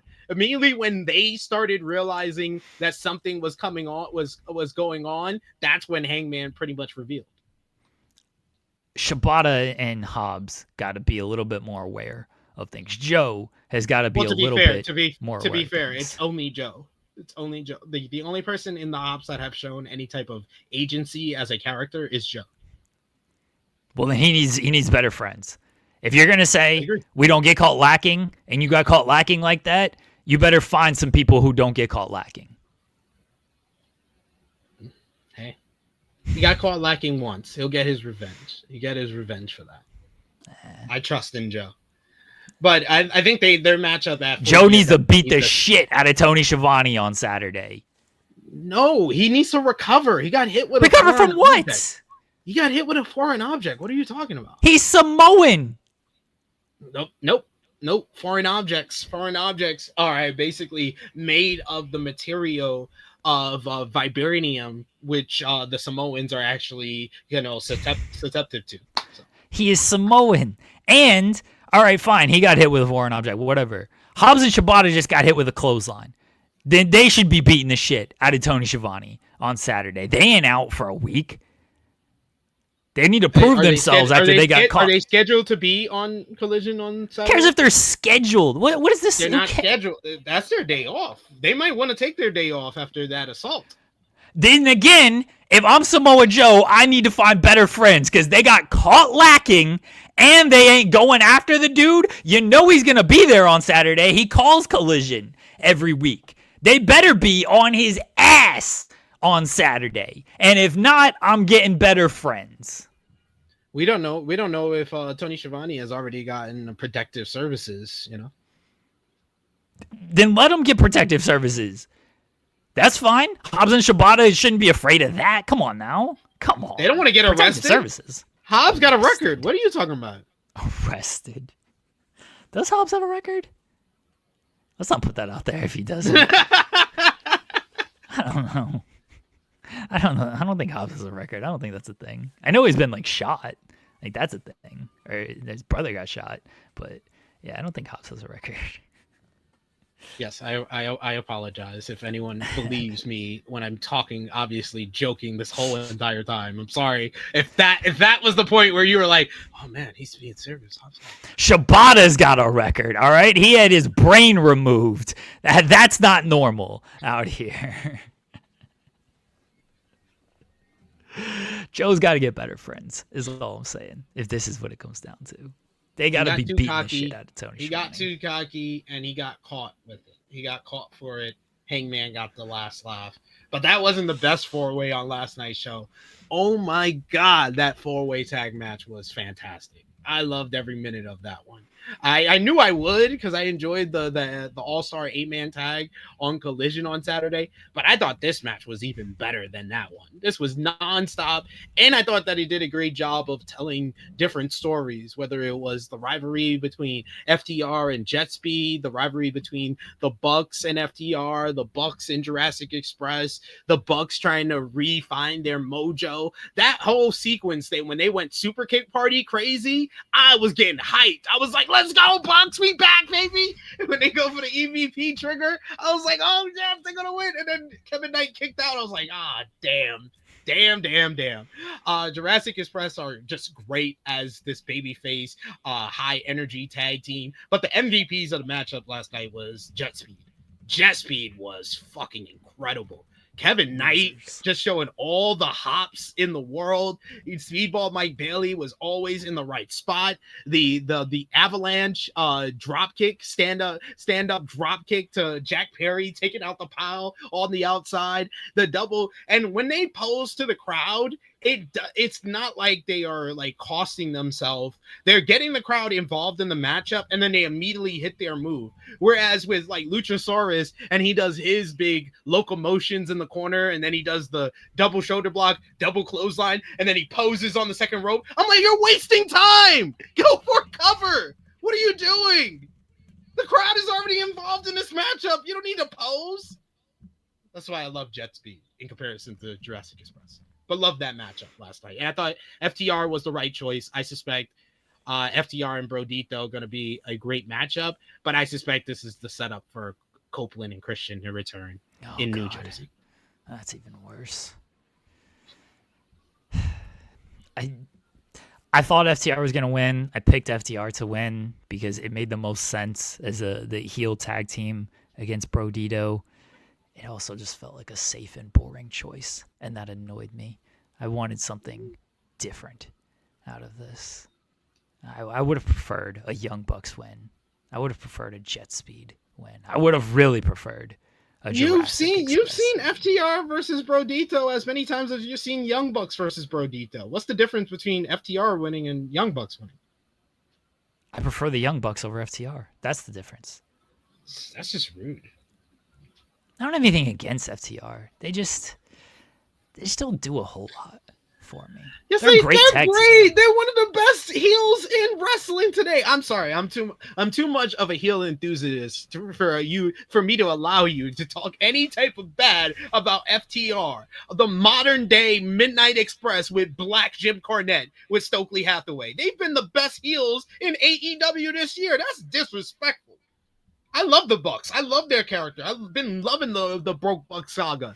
But FTR is the best heel act in AEW right now. They're not the best group in AEW. We'll talk about them. Don Callis family. Love you guys. But FTR might be the best heel act when it comes to drawing heat always in whatever segment they're involved in. Even if it's Megan Bain cutting a promo, FTR will draw heat. And that's the perfect team to go against Brodito, who you are establishing as your big fighting babyface champions. I don't disagree with any of this. Like, again, I know why they went with FTR. I said they were going to go with FTR. I said that FTR makes the most sense for everything that they want to do. This is just personal preference from me that I just don't have any real feeling toward FTR. And if other people got a feeling towards them, if they understand, like, I get it. I truly get it. They do draw a lot of heat. They get reactions. I'm not knocking any of this. I'm not. My personal preference, my personal feelings on them. I'm just like, eh.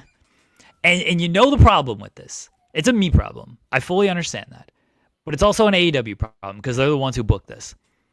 They put them with Cope.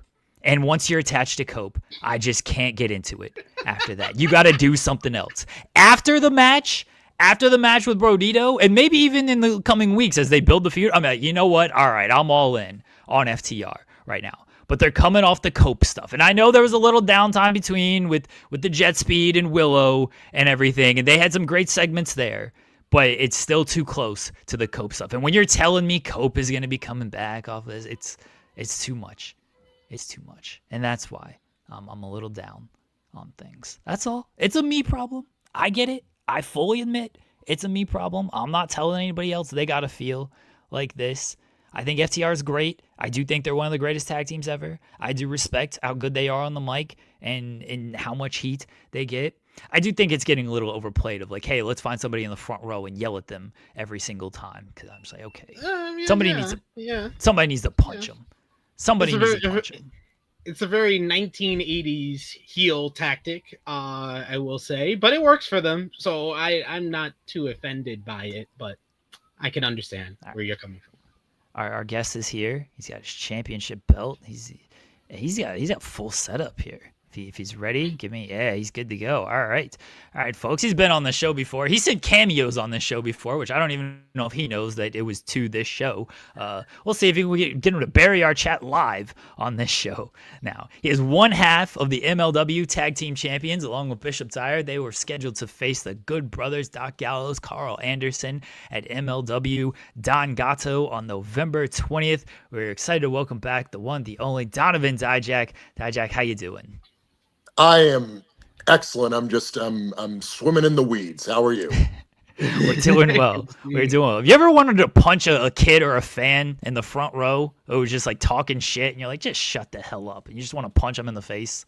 No, never. I consistently get in their face and my guard goes way up and says, okay, here's what I'll do if they punch me or if they swing at me. But no, never. I've never once been like, oh, I'm gonna assault a fan. That's a pretty it's a pretty I really love like my family and not being in prison and my money. I don't want to lose any of those things. So no, I'm not gonna punch some fan in the face. But I get in their face to enhance the experience. And if they decide to take a swing at me, no one ever has, right? I'm not a normal pro wrestler. I'm twice the size of everybody else in the crowd. So they'll get really angry again, and then they're like, oh wait, he's like literally twice my size. So that's an immediate deterrent from doing that. I hear these fans and the stuff they say. It's like you guys at some point, I understand why you don't for all the reasons that you mentioned, but I'm also just like, man, I don't know if I'd hold you guys accountable for this with some of the fans. Listen, some of the things these fans say. I have two college degrees and they're both in criminal justice. So I'm very, very aware of what happens when you punch a fan in the face. So I will not be doing that anytime ever, unless I'm assaulted first. Then I'm defending myself. Yeah, there you go. Have you ever seen Better Call Saul? I saw the first 3 to 4 episodes of Better Call Saul, and my wife hated it, which is weird because we both watched Breaking Bad together and we both loved Breaking Bad. But for whatever reason, she wasn't into it. And once she gives up on a show, then like, what am I going to watch it on my own? I'm not you watch it on your own. Come on. Yeah, when on the plane? Fair. Yeah, I guess I could, but I don't have a ton of free time. It would have to be on the plane, and then half the time I'm sleeping on the plane, so I got to fall asleep and then wake up and then rewind, and it's a mess. All right, I'm not gonna pitch your wife on like rewatching the show or anything, but I will say it does start a little slow. Yeah. But like, give it a shot. Because if you did, I was all in. You don't have to convince me. I can call her down here if you want. Get her down here. I'll make the whole pitch. Like if you like Breaking Bad. I'm joking. She's working. I'm not gonna get her down. I'm not gonna. What shows are y'all watching? And if you're not watching that. So we just finished Monster Ed Gein on Netflix. Okay. That was enjoyable. We've seen all of the Monster series. She very much enjoys that. Right now she's watching the John Wayne Gacy series. I kind of tagged in for that one towards the end, so I haven't seen the whole thing. She's a big fan of serial killers, apparently. My missus too. They should start a club. Yeah, I think there is one. I think women in general like love to hear about horrible killers and annoying people. So Yeah. I didn't see the latest one, but I seen the Menendez brothers one. That was entertaining for all the wrong reasons. Sure, absolutely, yeah. All right, MLW Don Gato coming up November 20th. You're facing the Good Brothers, teaming with Donovan Dijak. What can fans expect from this, and how excited are you to welcome in your own unique way the Good Brothers to MLW? Well, I am Donovan Dijak, so I'm not going to be teaming with Donovan Dijak. Oh, teaming with Bishop Dyer. I'm sorry. Teaming with Bishop Dyer. My fault. My also tall tag team partner in the Skyscrapers. You guys are both tall. You're both good looking. It can be, you know what I mean? It can be very confusing. I totally understand. Sorry, I missed the question. What's the question? How excited are you to welcome the Good Brothers to MLW in your own unique way? Very exciting. Very exciting. I don't think it's their first MLW appearance. I might be wrong on that. It is together. They've appeared like Sure. separately Okay. before, Yeah. but this is their first appearance as a tag team. Fair enough. I'm very excited for it. I mean, I've known these guys a long time since Ring of Honor days. Way back before. I've had business relationships with both of them. So we're familiar with each other. But this is a first time matchup. I've never wrestled either of them, even in singles competition, which is very strange. I've wrestled everybody, especially if we were in the same company together, especially if we were in multiple companies at the same time together, which we were. We were all in Ring of Honor at the same time. We were all in not New Japan, but WWE at the same time, and yeah, just a matchup never occurred for me. I know Bishop Dyer's faced them many times, but for me, this is gonna be a first time matchup, and especially as a tag team, so it's gonna be extremely exciting. There's very few guys who can kind of look us eye to eye like Doc Gallows can, or whatever. What's his name now? He has like 400 names. I think Does it's he have a I think different name? he's going Doc Gallows right Doc now. We're going Doc Big OG. Gallows. Okay. Yeah. You're never quite sure. But yeah, so yeah, it's going to be really exciting stuff. There's so few companies nowadays where you get you know this level of experience and this level of like size in the ring all at the same time. So it's going to be a unique spectacle, and I'm very much excited for it. So you got like this tag team that has this legacy in the Good Brothers. We're multi-time IWGP tag team champions, WWE tag team champions. What do you think they bring to the MLW tag team division, along with you guys with the Skyscrapers, that is going to make it kind of better than it's ever been before?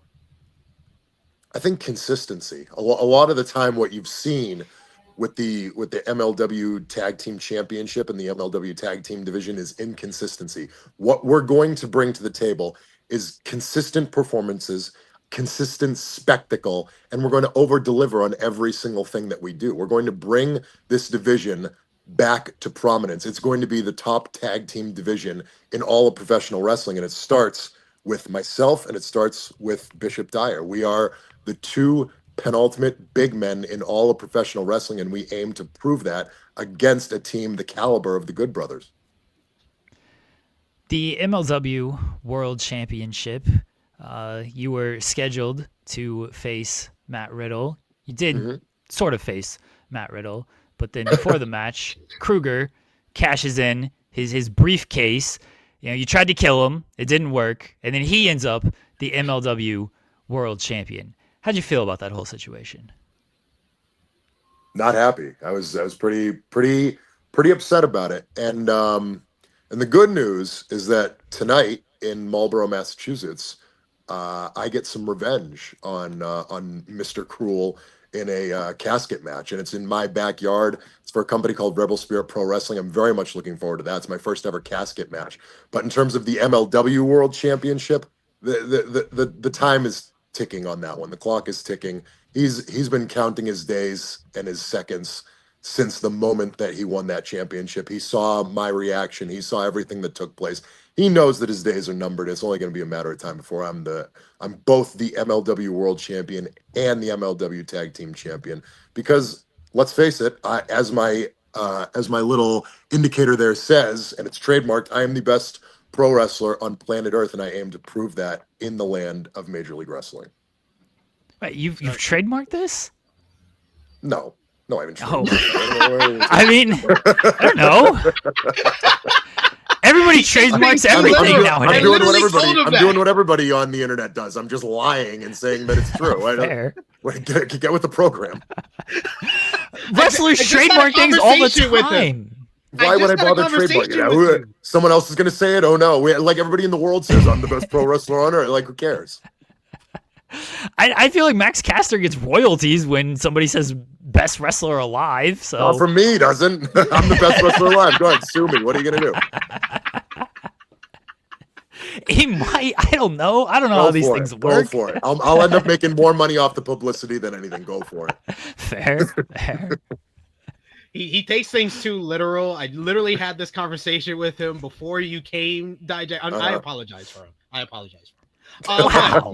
Outside of MLW, I know you go all over the place. You're just talking about you got this big independent show coming up. Is there any place in particular that you've been to since the last time you visited us here that you would want to like bring up, or any new wrestler that you've seen that kind of caught your eye in any of the places that you've been all around the world? Oh, I've been doing a lot of stuff with CMLL in Mexico, and I'm really enjoying my time there. I don't remember exactly when the last time we spoke was. Had I done CMLL at that point? I don't remember. Yeah, you had done Okay. CML. You were actually just coming off of the Torneo Cibernetico match. Got it. Yes. Got it. Yeah. So I mean, well, I've been back a number of times to Mexico. That's right now. That's what's going, very well for me in terms of the progression of my career. There's all sorts of unbelievable talent in Mexico. I've had the great fortune of being able to face a number of those guys. I just had a big victory over three of them in a co-promotion that I'm going to be going back to. I think it's called Alto Lucha. My Spanish is horrible. Doesn't matter. I'm the greatest luchador in professional wrestling. That's trademark too. I'm going to be going there. I think it's announced. I don't know if it's announced or not, but I think I'm facing again. Hechicero. Spanish is not my Hechicero. Is that I got right? you. Yes. Yeah, Yes. I think that's announced. That's a first-time matchup. It's going to be an unbelievable match down in Monterrey, Mexico. I think that's coming up in. That's probably less than 2 weeks away, I think. So yeah, that's going to be an incredible matchup. Yeah, everything for me is going tremendously, and I continue to prove, not just in this country. I was just in Canada. I'm in Mexico.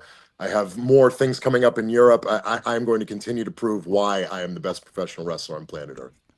So Trademark. are you sure it's Hechicero and it's not Bryan Danielson in disguise? I saw that. I saw him. He dressed up as Hechicero Halloween last night. I don't know why that popped up on my feed, but I was like, "Oh, that's funny." Yeah, I've been looking for that. I've been looking for that Bryan Danielson match for a long time. He said on some WWE podcast like 6 years ago that he wanted to work a house show loop with me, and I was like, "Oh, what a wonderfully nice thing." This was before T-Bar. This was he said he was talking to CM Punk of all people. This was. Do you guys remember that window of time where CM Punk was like a podcaster for some reason with WWE? It was before he was a wrestler again, but he was doing like some show on Fox or whatever. It was WWE it was Daniel Bryan backstage. talking to CM Punk, and they brought me up, and I was like, "What the hell is this about?" But he said he wanted to do a house show loop with me, and house shows don't exist anymore. But I'd love to have that match, before he retires. Is he still wrestling? I don't even. He retired or something, right? He, according to him, I don't know. He's not gonna wrestle he's full trying time. not to wrestle anymore. Yeah, right? Like, I don't think he's gonna wrestle full time. But yeah. No, I'm not. I think I'm not trying to injure the guy. He has kids and stuff, so I'm not. I don't want to do that. But like, if he's up for it, I'd love to wrestle him. I think he wants to do like independent shows and maybe even work under a mask and everything. Like that's what he's talked about doing. Like once he kind of gets cleared and back to more or less normal. So well, yeah, hey, you could, indie promoters, if you want to book the match, I'm free. So. maybe he will be Hechicero. Maybe he does randomly show up in Mexico sometimes unannounced, right? So so that could be a thing. Exactly. Wearing other people's masks as well. Sure, let's do it. Yeah. You might think you're facing Blue Panther, and it's actually Bryan. Do you have Halloween plans? I know you're wrestling. You said tonight, but do you have Halloween plans for tomorrow? Oh man, I have the biggest Halloween plans. You should see. You know what? I got my phone on me right now. Here's what we're gonna do. We're gonna take. Yeah, we're getting a live tour. Nice. Let's go. If my service cuts out, forgive me. Forgive me if it's my already service frozen, cuts out. but that's I don't know fine. how good we're gonna be here. It's gonna freeze this whole time. Yeah, it'll hop back. We'll hop back. All right, we're gonna get the Dijak Halloween tour going on. I love it. This is It's definitely going in and out. Hopefully, how we doing? holds We up back? to where. Are we back? There you go. Yeah, there we go. There we go. Got a little bit of. Do you get video at all? Oh no, we haven't seen. Yeah, we have video right now. Okay, now we're seeing. All right, now we're seeing the decorations. Oh, yeah. See, that's this is my house. We're decked out in Halloween stuff. Yeah. So Halloween is big in the Dijak household.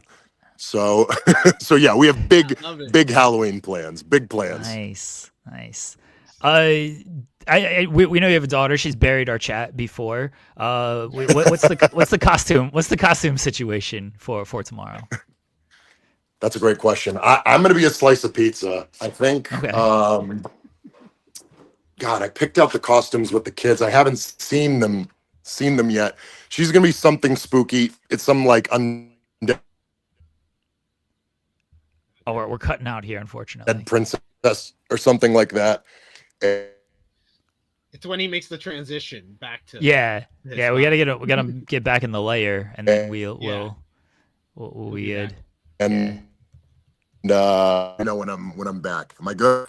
Yeah. Oh, wait, hold on. It's speeding up. It's catching up. Yep, you're good. I think you're Okay. adjusted now. Good now? Yeah. Yes. All right. So you're gonna be a slice of pizza. We missed Yep. what everybody else is gonna be. My daughter's gonna be like an undead princess or something like that. I think my son is like some sort of scary, spooky. They're both kind of nonchalant, like unspecific, like spooky, bloody characters of some sort. But yeah, it's gonna be exciting. It's gonna be a fun night. Do you go? What's the candy situation? You go full candy bar? What do you go? Passing out? Oh, we're a full candy bar house. Yeah, we don't mess around. Full candy bar house. Nice. Yeah, there's no joking at the Dijak household. You get the full the VIP treatment when you come here. Nice. You have a popular house then. Everybody's hitting you guys up. I respect it. Absolutely. So since we're on the Halloween tip, what is your favorite Halloween themed stipulation in wrestling? Trick or treat, street fight, coffin match, buried alive. Where's your forte when it comes to Halloween themed stipulations? So I've had the great fortune within the past month of being in my first ever buried alive match, which was excellent. You can check it out from the last Dreamwave show. I think it's free on YouTube. I might be wrong about that. Or you can check out my first ever casket match, which is tonight against that piece of garbage, the Atrocity Cruel. I'm going to beat him. I'm going to defend my Rebel Spirit Pro Wrestling Championship right outside of my hometown of Worcester, Massachusetts. It's going to be tremendous. I'd say my favorite match is always the next one. So I'm going to say that my favorite Halloween stipulation is a casket match, and I'm going to win. I'm going to be victorious in my first ever casket match tonight in Marlborough, Massachusetts. Are you drinking Don Gato tequila there? Is that what's next to you? This is Gentleman Jack. Okay. I'm a huge supporter of Don Gato tequila when I'm at MLW. Outside of that, I receive no money or royalties from them, so I will not be drinking that until that takes place.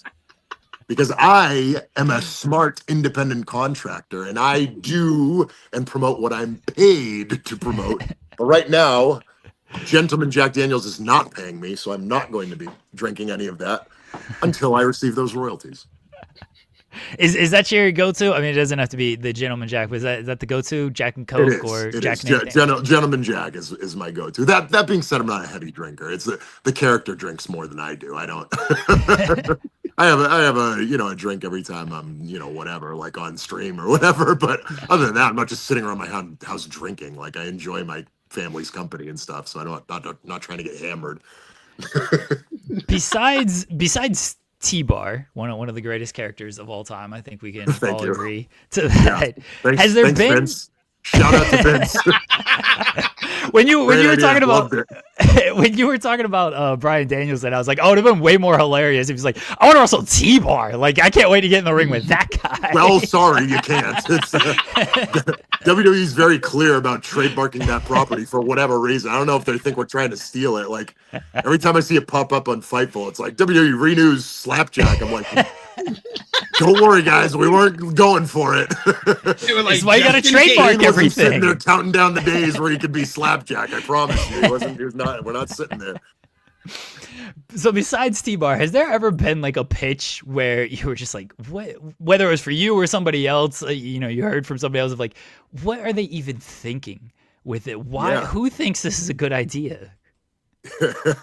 Vince. The wildest pitch we ever got, and it actually kind of happened in a way.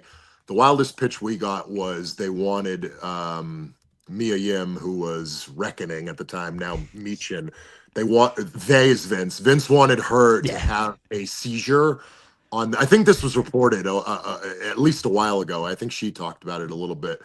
they wanted her to have a seizure on the ring apron and like start foaming at the mouth or whatever, which is obviously incredibly offensive. And you know, she actually stood her ground and said like, we can't do that, but we need to find like an alternative. We can't just say no, or else they're just going to fire us. So the alternative that we came up with was she like was imagining that there was like spiders all over her and she was very itchy. This is actually something that happened on Monday Night Raw. You can go watch it if you. I couldn't tell you what the match was or what day I it was or remember. whatever. Yeah, but she had to like. It was not good. It was bad. This is what you know. This is what we were doing every week, is we were getting these wild ideas and trying to make them so like, okay, how do we not get like canceled and fired, and like how can we take something that's obviously offensive and make it only kind of offensive? So that was kind of our job for a while. It was in 2020. It was Retribution against Hurt Business, and yeah, Mia did a seizure spot where it distracted MVP and everything. So yeah, if people want to go back and watch this, that Mia had to do a fake seizure or get acquiesced by spiders. Yeah, yes, yeah. Hallucination, yes. Reckoning, man. by the way, it was never divulged in canon who that was. So yeah. Reckoning, not Mia Yim, not Mia Yim, no. Reckoning. No, that's not the same person. Not the same person. No. Speaking of hallucinations, you are one of our first signees of Ring of Hallucinations.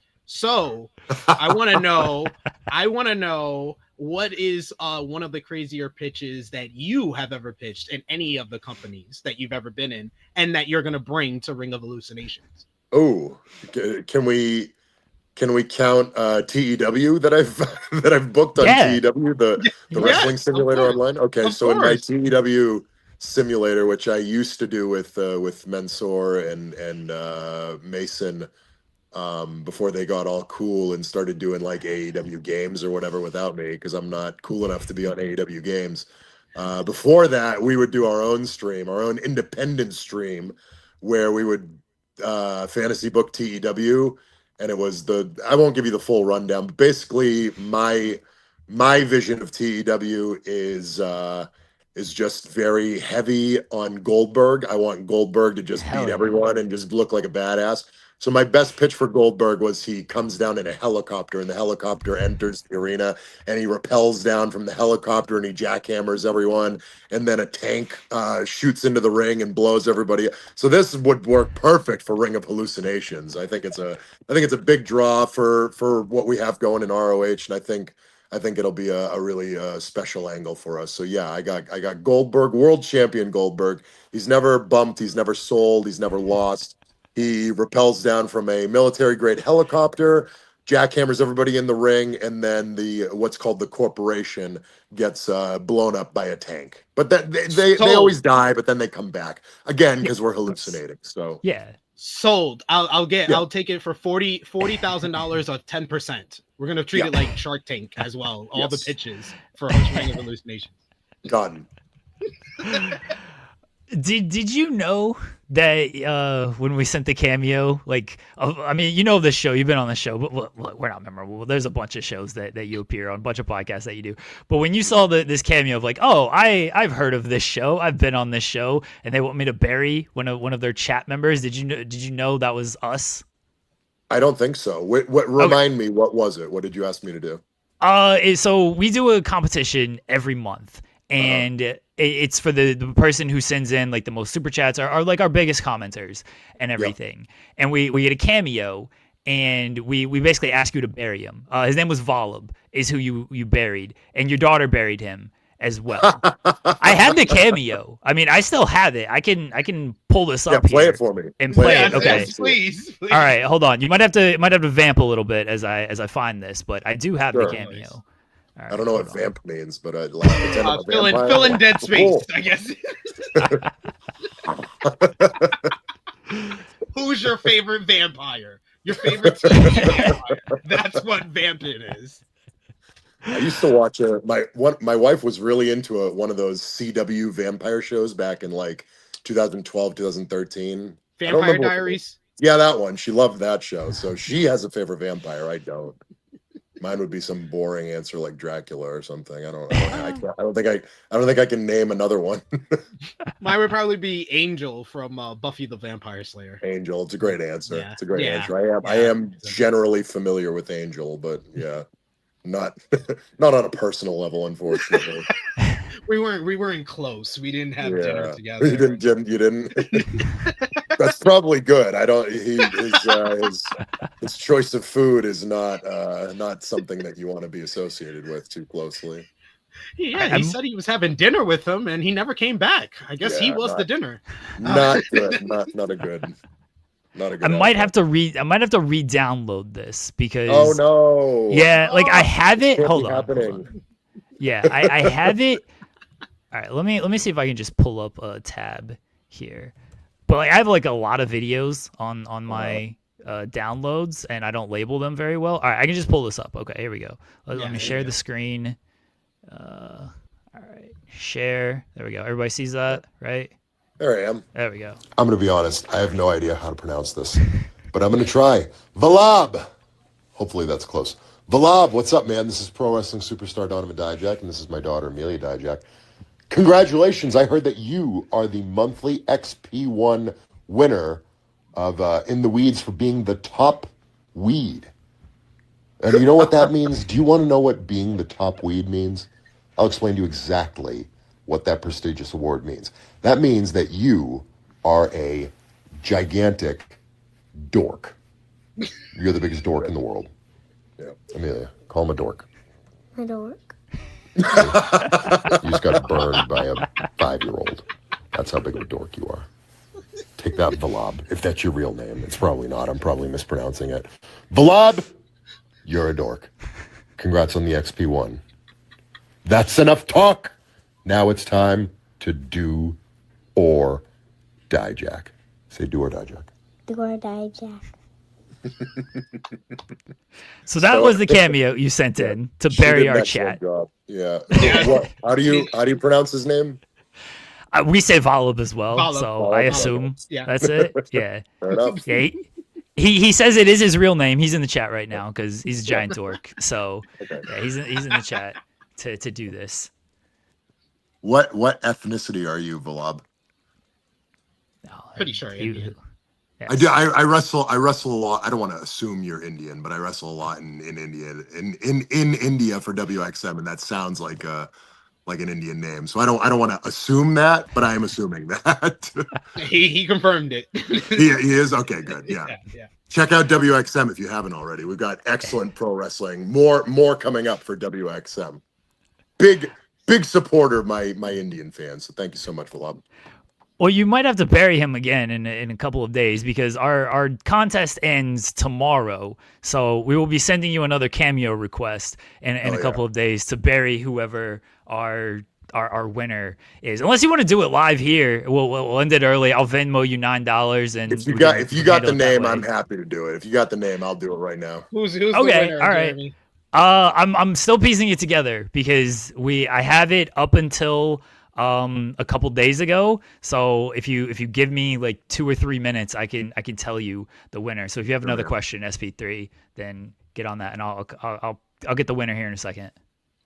All right. So you mentioned before you would love to step in the ring with Bryan Danielson. Who else out there in the wrestling world? Because you've wrestled pretty much everyone that you could have possibly wrestled in every single company you've been in. But is there anybody out there besides Bryan Danielson you really want to step into the ring with? Yeah, I mean, there's a few. It's a hard question because the landscape is so like weird and volatile right now. Like most of the people left that I haven't wrestled are signed to some major company, and like, yeah, it's possible to wrestle some of those guys. Like if you're in WWE and you get permission, you can wrestle outside. So like, I'm gonna try to leave like the big names off the list because like there's obvious ones, right? Like all the top guys in WWE and all the top guys in AEW. Just because it's probably unrealistic at this point. So I try to keep my pitches more realistic. So I'd say at this point probably Probably someone like a oh God, who's someone who's high on my list at this point? I just had a great match against Steve Macklin in Canada. I'd love a Oh, rematch there. Oh yeah, it's nice. he sucks. We're not. Not a fan of his. No, he appears He's a on our friend. show. Yeah, he's a pal. Yeah, Macklin's a pal. Okay, So I that's see. the only reason I I said see. that. He'll see Got it, this got and it. he'll send me a message like, "You suck, pal." Next time I see you, I'm gonna punch you. We love That Deanna was way more excellent. than him. I'll put that out. Yeah, there. like at this point, like Mystico's a big matchup that I've been looking for, especially Mystico like in Mexico, like Arena Mexico. I think that would be an outstanding matchup. So I'd love something like that. So yeah, we'll leave it at that. That's probably the most sort of realistic one for at this stage in my career. Yeah, that would be huge. Mystico in Mexico. Yeah, for sure. Just his entrance is like watching Bruno Sammartino come out in Madison Square Garden. It feels like It's wild, dude. how It's old wild. people used to say about that. That's how it feels with him. Like I've wrestled John Cena on Monday Night Raw before, not Monday Night Raw. It was like right after Monday Night Raw. So I've heard like big reactions for people. I was in the ring when Kevin Owens was the surprise entrant at NXT when you know the prodigal son returning home. So I've heard like big reactions before. The way they love Mystico in Mexico is the most consistent, like superb level of overness I've ever heard in my entire career. It's out of this world. It's insane.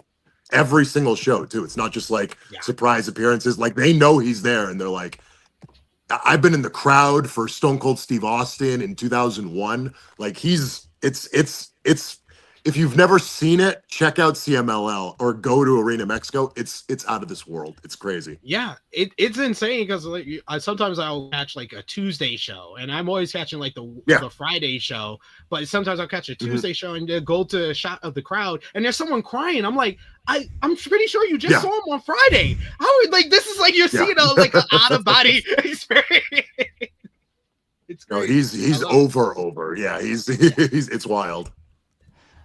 All right, I'm down to the last couple. It's a very close race, by the way. For Exciting. For the it's down to all right. I've got for Gooner of the week. for the top weed, Dijak, and it's a full weed. month. Sorry, my bad. Yes, it's a full month. I mean, we did book the Sex Olympics yesterday, so Gooner of the week kind of makes Gooner sense. of the week. Yes, correct. Gooner of the week. See? You didn't even have to tell me that part. I already knew that difference. part. I know why these people tune in. we didn't book it for wrestling terms. It was a generalization of Sex Olympics. That's that's all. better. That's better. Yeah. That's We weren't- much better. Yeah. We weren't saying what like wrestlers would be great at this or anything. We're talking about other people who might be great at this. Yeah, Gooner of the Gooner week. people. Drum roll, please. Who's the Gooner of the week? All right. We're down to it's okay. Last one here so we're ending this a day early, technically 2 days early, because of that. Yeah. All right. It's my The winner for the second straight month is Volub. He is topped out. He's beaten Zeno Hour. Oh, actually, you know what? No, I'm wrong. Oh no! I can't count. Oh no! I can't count. I can't count. The streak is back on. So Zeno Hour won the first 3 months of this competition, and he lost last month. I gave him the third month because I thought it'd just be funny. We would get cameos from Brian Alvarez, and he would bury them, and then Brian Alvarez started charging like $30 for his cameos, and like we're not. Yeah, no, rich. I'll take his money. I'll take Brian Alvarez. I give a shit. I was like, no. I was like, yeah, I'm not paying Brian Alvarez $30 for this cameo. Sorry. No, who would? Yeah, I was like, all right, who's affordable? Dijak, you are affordable. We appreciate the Oh, yeah. affordability on the cameo. Oh, yeah. So Zeno Hour has won 4 out of the 5 months we've been doing this. If that influences what you would like to say to Zeno Hour. Zeno Hour, listen up, you gooner. All right, this is pro wrestling superstar Donovan Dijak, and you, my friend, Oh, you're in the weeds. Huh? There's too much grass around you. Yeah, there's too much grass because you're smoking. If you think that you can do anything to stop this promo from happening to you, you are a sadistic, disgusting, repulsive human being. You stink, you smell, and quite frankly, you're a little bit creepy, right? I've seen the way that you look, especially during these sex worker of the week segments that they do on this horrible Gooner show, right? I've seen the way that you're thinking about the different things that you're creeping around with your little stalker hoodie on. Yeah, I know you, Xeno Hour. Ooh, fun play on words. It's almost 0 hour, but I said an R N instead of an R. Xeno Hour. Cool, awesome. You're a dork. If my daughter was here, she'd call you a dork because you are a dork. You're a loser. You're a nobody, and you suck. Take that, Xeno Hour. Oh my god! Hell yeah. That was incredible. SP3 hates Xeno Hour. Encore. Yeah, he hates Xeno Hour. Yeah, and brush your teeth too. Bad breath. I will Venmo you $9 if you would like me to. I don't want you to lose out on the $9 cameo money. Saved me 20 minutes of setup. It's fine. Dijak, we appreciate you doing the show. We appreciate you joining us here. We appreciate you burying our chat. You're welcome back every time. We love having you on. Good luck. It's November 20th, everybody. It is MLW Don Gatto. It is Donovan Dijak and Bishop Dyer. He's not teaming with himself. Again, two handsome, tall-looking men. So Donovan Dijak and Bishop Dyer against the Good Brothers, defending the MLW tag team titles. He's also facing Cruel in a casket match tonight. Check out where that match is available. Let everybody else know what you got going on, Dijak. You can check it all out. All my social media stuff is at DijakFYE. You can check out my schedule. You can see where I'm coming up. You can see my appearances. You can check out my online pro wrestling school, DijakWrestling.com. You can learn how to be a pro wrestler online. You can get my cameos. They're affordably priced. They're the lowest price former WWE cameos that there are, $9 a piece. Check it out on Cameo. I think it's cameo.com/Dijak or maybe DijakFYE or Donovan Dijak or something. I don't know. Just search for Dijak on that. But you can find all of these links and all of these promotions and stuff at DijakFYE on Twitter, Instagram, and that's where I am. I keep it all posted and updated. So thank you so much for the support. Check out MLW next Thursday. It's an off day, a weird day, Thursday. But today's Thursday as well. So lots of Thursdays in a row, and it's going to be exciting. It's going to be a great time. We're going to kick some good brother ass. We're going to retain these belts, and then we're going to drink some Don Gatto tequila. Only when I'm reimbursed for doing so. The best pro wrestler on earth. It's trademarked. Don't argue against it. Donovan Dijak, thank you again for joining us, man. Hell yeah. Thanks for having me.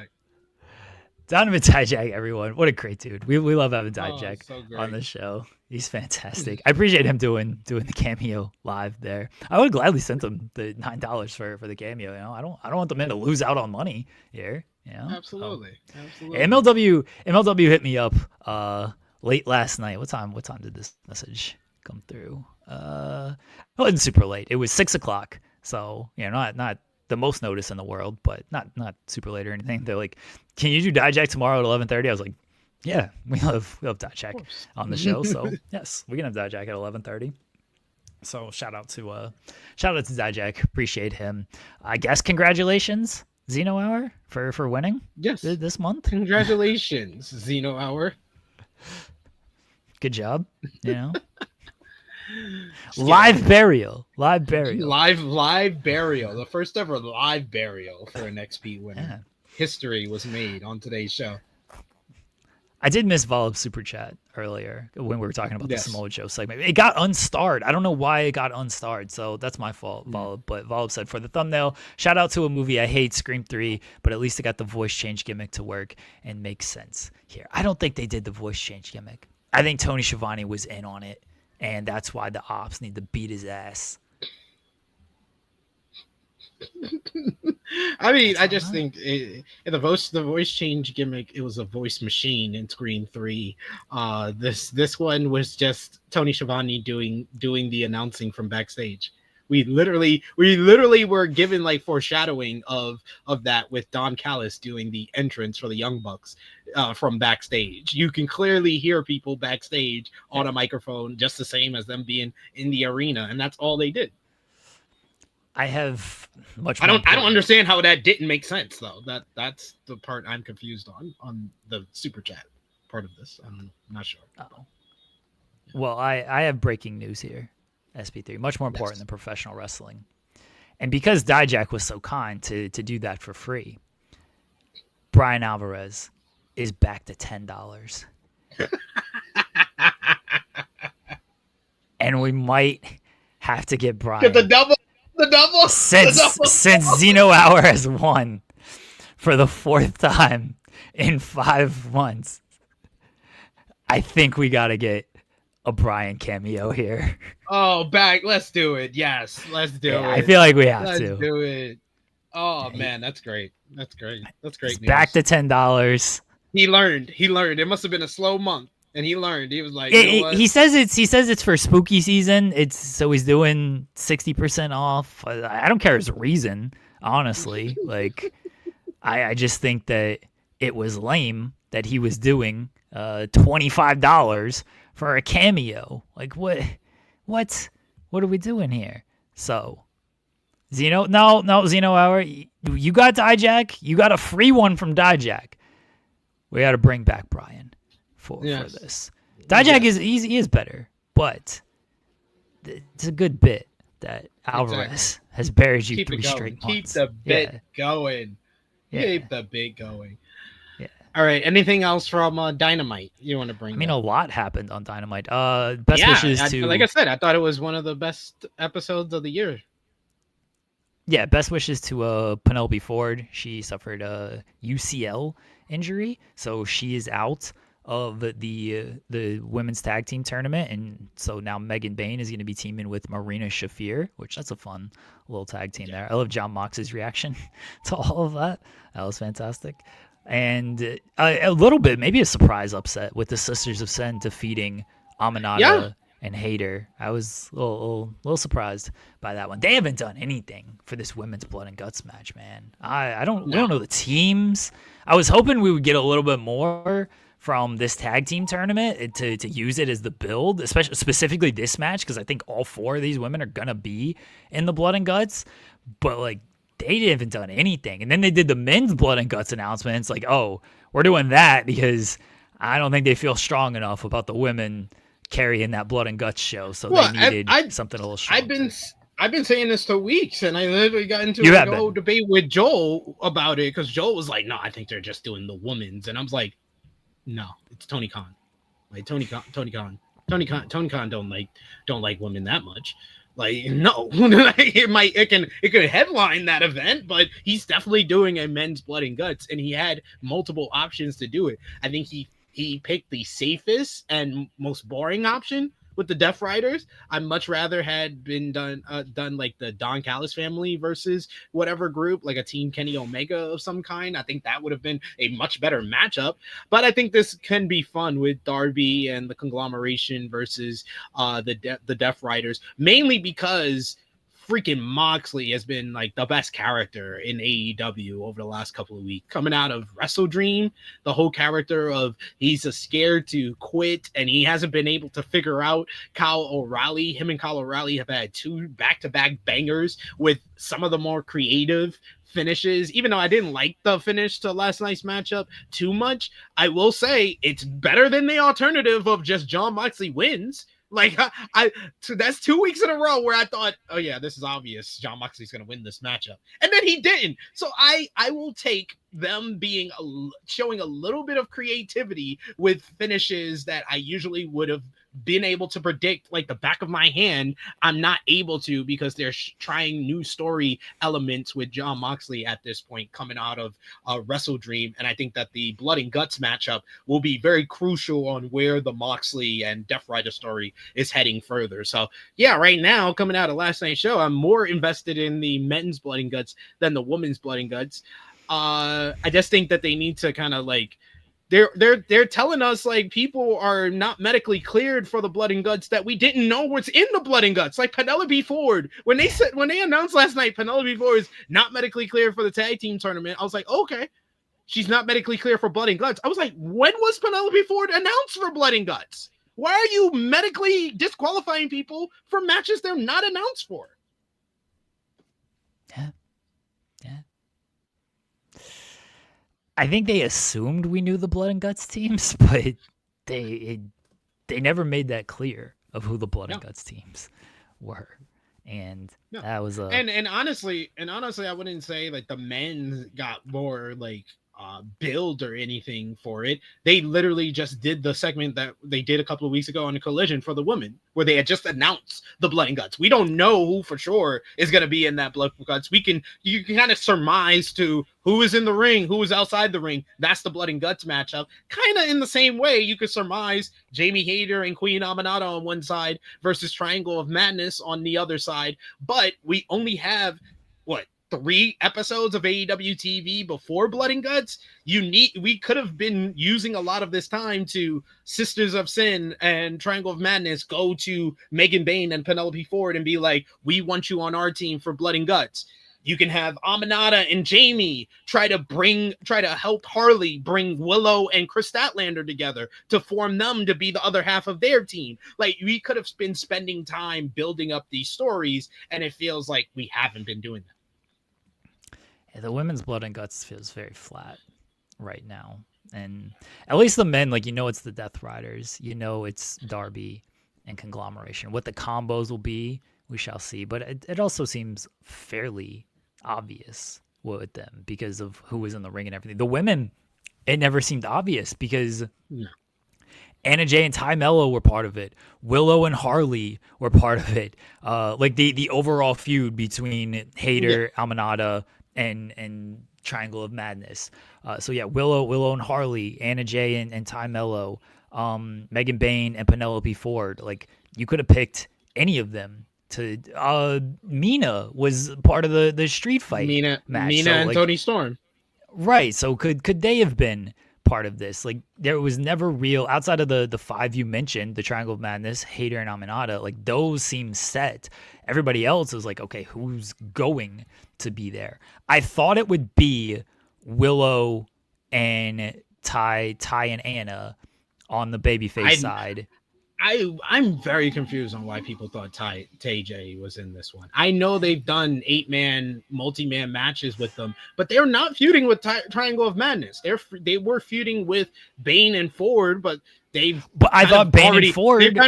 But they've done that matchup 1,001 times to the point that they've kind of been taken out of here, where even Bayne and Ford are not even feuding with them anymore. But they were going to do the match again in the tag team title tournament before Penelope got hurt. That's the first round match. And that's why I thought they were going to be in Blood and Guts as well, because I thought Bayne and Ford were going to be on the heel side. So that's why I thought Ty J would be on the babyface side with Willow. I thought that would be the 5 and 5. Who did you have in the match? Who did you think I know Jamie Hayter and Aminata's in the matchup, so I was like, you just picked the 3 biggest babyface females to be in the matchup with them: Toni Storm, Chris Statlander, and Willow Nightingale. They've created a story where you could do Harley, Willow, and Chris Statlander in there. They've also created a story where it could be Timeless Toni Storm and Mina and one other person in there. Those are much better options than Ty J. I'm sorry, but I'm not into Ty J like everybody else seems to be. This isn't even like being into Ty J. Chris Statlander isn't part of this Blood and Guts stuff at all. She has no ties to it. She's feuding with Mercedes right now. She hasn't done anything with Triangle of Madness or Bayne. Yes, she was. She was feuding with. She was a part of the people that were getting jumped by Triangle of Madness heading into All Out. And that's around the time that they announced that the Blood and Guts was going to be going on. So that's why I said you could just put her in there. And plus, she's the champion. And that's who Tekla is really going after. And Tekla is really targeting at this point. Once the Mercedes match got announced, then she won. And Statlander won the title. Yeah, that seemed like it was Stat was way out on that. And like Toni Storm, I thought Toni Storm was going to announce Blood and Guts when she announced the 4-way match, like... I don't know. Like, remember when she was like, if you guys want to get dirty and everything, and she announced the 4-way match with Stat, Hayter, and Tekla. I thought she was about to announce Blood and Guts then, and she never did. Instead, she announced the 4-way. So I thought Tony might be in it at that point. It's been messy. I mean, I think that's the whole point of this. It's been messy, and we have no idea what the teams are because they never announced the teams. Again, the men's, you can kind of go ahead and be like, okay, Moxley, Yuta, Garcia, Claudio, and Pac on the men's side. Very simple. Those are the 5 The Death babyface Riders. side is Darby, Orange Darby. Cassidy, Mark Briscoe, and Paragon. Kyle and Roddy. Yes. Simple as that. You know, based on what we saw last night, that those are going to be the teams. Get women, I don't know. No idea. Yeah, they got to get it together, and they got to do it now. They got to start getting it together on Saturday, not even next Wednesday. They got to really kind of put the pieces in place for who's going to be in this Blood and Guts matchup. Yeah, I don't know if they are. Like, we shall see. We shall see. Anything else from Dynamite that you want to touch on? Fun trick or treat street fight opener with Darby and Orange over the Death Riders. That was a lot of fun. We mentioned the tag title number 1 contenders matchup. What else was there? It was a good match with Jamie Hayter and Aminata versus Sisters of Sin. I thought it was actually a lot better than I thought it would be, but Sisters of Sin winning was a little bit of a surprise there. And then, yeah, the 4-way was great to end the show. It was just a really good show overall. The Don Callis Summit. That was just effortlessly entertaining. And I know that I had someone where I was commenting it, and I was like, this is a big example of why I think that the Don Callis family is the best faction in wrestling right now, because this was a segment that didn't really had to accomplish much. They didn't even have anything like that was the objective of the summit, but it just further drove home the point of this whole thing is Don Callis is telling Konosuke Takeshita that he has to be cool with Kazuchika Okada. Yet all the while, Kazuchika Okada is just flipping him off and just getting under his skin and just trolling him. And he's not being told anything. He's not being told anything. That smirk at the end of the segment was phenomenal. Oh my God. It's the best character work on the whole entire episode of AEW. And I had someone who was like, well, I disagree with that. The segment didn't really achieve much. And I was like, it wasn't set up to achieve much. It was set up the next beat of the story, which is the tag team match at Collision. He was like, well, we've already seen them team together. Well, we know that this tag team match should probably lead to the next development of the story. Was it entertaining? Was it a lot of fun? Yes. So the segment was the best thing. It was one of the best things of last night's show. So I'm really loving the Takeshita and Okada. I think that Don Callis and the Don Callis family is the best faction in AEW and all of wrestling. I think Don Callis is the best non-wrestler of the year. And this is the best story that they got going on in the company. Okada's so funny. When he goes for the handshake and he just goes, it's so good. I was cackling. And he just got the biggest cheese. Like, yeah, it's so good. It's hilarious. I enjoyed this segment. I'm sure there are people who thought it was too sports entertainment or whatever, but I enjoyed this segment. I thought it was very fun. And those people who say every talking segment in AEW is sports entertainment, it's WWE. These are people that did not watch AEW in 2019. Yeah, because all the stuff that got over was WWE sports entertainment stuff. That's the only thing that got over in 2019 and 2020. There's a bunch of Jericho segments that worked with Inner Circle way back then. I thought the segment was really fun last night, so I thought that was good. And I'm glad that like they didn't go and just like take Takeshita out now. I do think it's going to continue to be a slower build and not just like let's get this guy out of the group, whether it be Takeshita or Okada. I like that they're delaying it and building more tension between them. I don't think you need to do this immediately. I do think you have time to let it sit and build more between them. I did want to mention on Kyle O'Reilly and Jon Moxley. They're just copying the Becky Lynch and Maxine Dupree story. That's all they're doing here. They did a count-out finish. They did a DQ finish. It's not bad at all, but cool story, sir. Cool story. Is it not? Did they not do a DQ finish? Did they not do a count-out finish? just because the finishes are similar, they're not in the same order, by the way. So well, it's let me copy your homework, but don't make it obvious. So we're gonna switch the okay, order. That's all. Okay. All right, cool. Oh, ridiculous. And people say I'm a troll. Come on now. These are all So factual trolly. statements out So here. so trolly. I'm glad you had a good time, Paul Driver Finisher. The Paul Driver Finisher went to the Yes. show. It sounds like you had a good time. So good Very job. nice. Glad.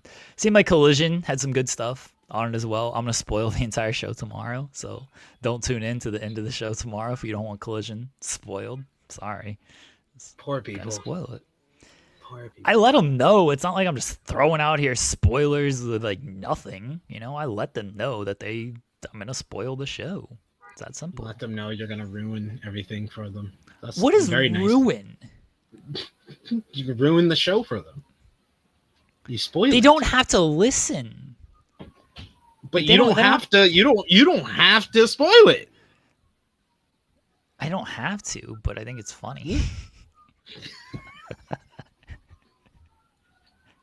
They don't have to listen. It's Also fine. true. They Also tune true, out. I guess. It's coming. Again, it's not like I'm saying and just like dropping that. That would be really mean of me if I did that. Just like throughout the show, I'm like, yeah, on Collision anyway, Jon Moxley beats Kyle O'Reilly. So here's what happened on SmackDown. Like that would be really mean. That match did not happen on Collision. That's not a spoiler. Exactly. That's not a spoiler, guys. Yes. Don't worry.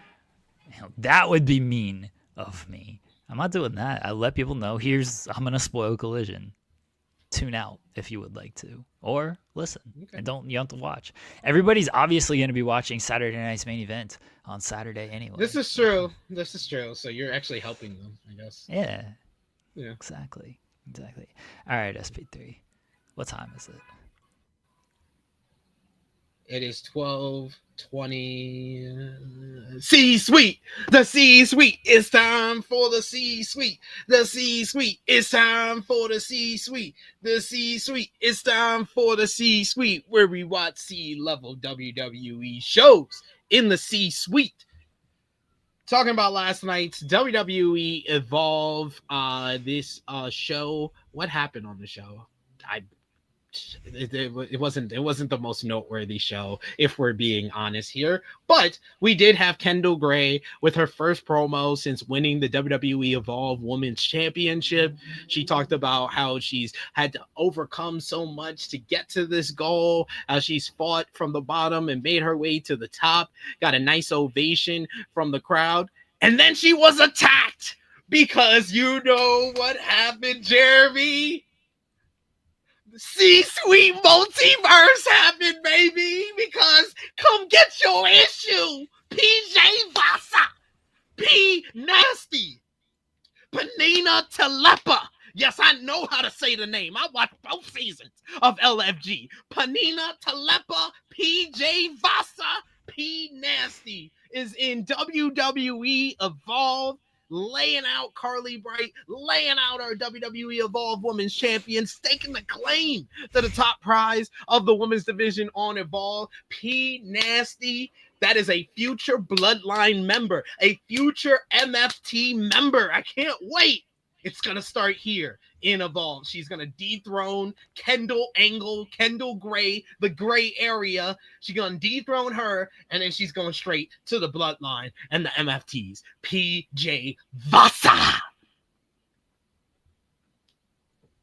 Some other stuff happened on the show, but no one cares because PJ Vasa's here. And we also saw Mason Holiday did beat Jin-Tala in what might have been Jin-Tala's final match in WWE. That is another LFG alumni, so we do have to bring that up. Mason Holiday picking up a big victory on the show. We saw the Vanity Project met up with Stevie Turner, and they were asking about what's next for him, and Keanu Carver using the cast against him last week in the 6-man. So Keanu Carver versus Jackson Drake for the WWE Evolve Men's Championship was announced for next week's show. Big Jaw danced with Mason Holiday after her victory, so should mention that. Oh yeah, I should mention Vanity Project. Such a 2 fingers in the chat. Dum dum dum dum dum. Dum dum dum dum dum. I am also wondering how they're gonna write off Stevie Turner. That's gonna be awkward writing off the GM. They did announce the new WWE ID talent. They had one guy who was a graduate of the Nightmare Factory. They had another guy who was a graduate of Booker T's Reality of Wrestling, and then they had some middle guy. I don't know any of these people's names. I think one of the guys' names was Eli Knight. I only Eli remembered Knight is the Booker T graduate. Yeah. Yeah, I was like, yes. You said I don't even need to see you in person. I can just see your name and say, yeah, you definitely are a graduate of Booker T. But yes. Eli yeah, Knight, man. No, yeah, man. He's the prospect, man. Cunningham, Mike Cunningham is from the Cody Rhodes school, and the other is Jaquan McNair. Apologies. Yeah. Jaquan McNair. He's a Division I wrestler. He trains at Lodi's school. So there's the background on those guys. Yeah. Brooks Jensen came out and interrupted their segment, and if in case you aren't aware, Brooks Jensen, I don't know if y'all know this. This is breaking news, guys. If you ever wanted to know who Brooks Jensen was, you just say he's the man who's from Alabama, bam, bam, bam, bam, bam, bam, Bama. That's actually his catchphrase.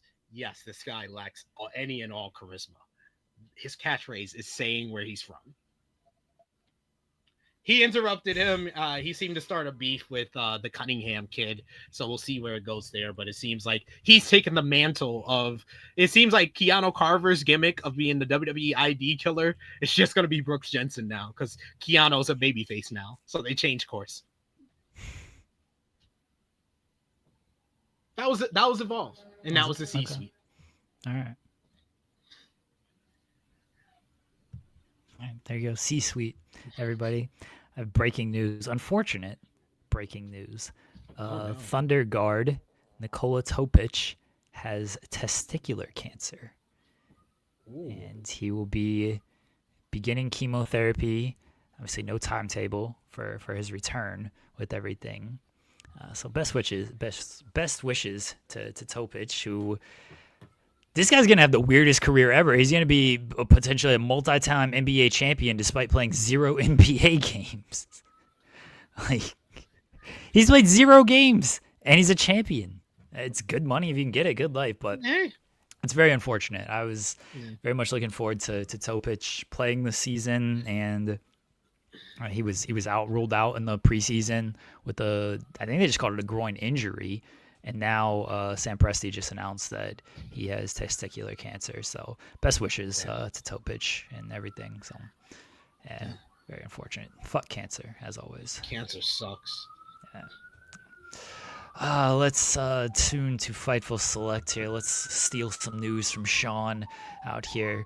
That's why the cops are coming, because I'm stealing news out here. All right.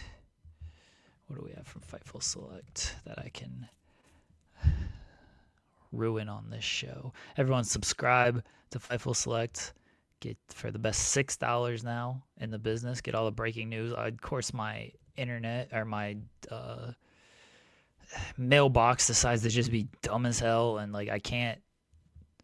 It just broke. I'm trying to just search for like messages, and it's like, nah. Oh damn! You ain't doing that.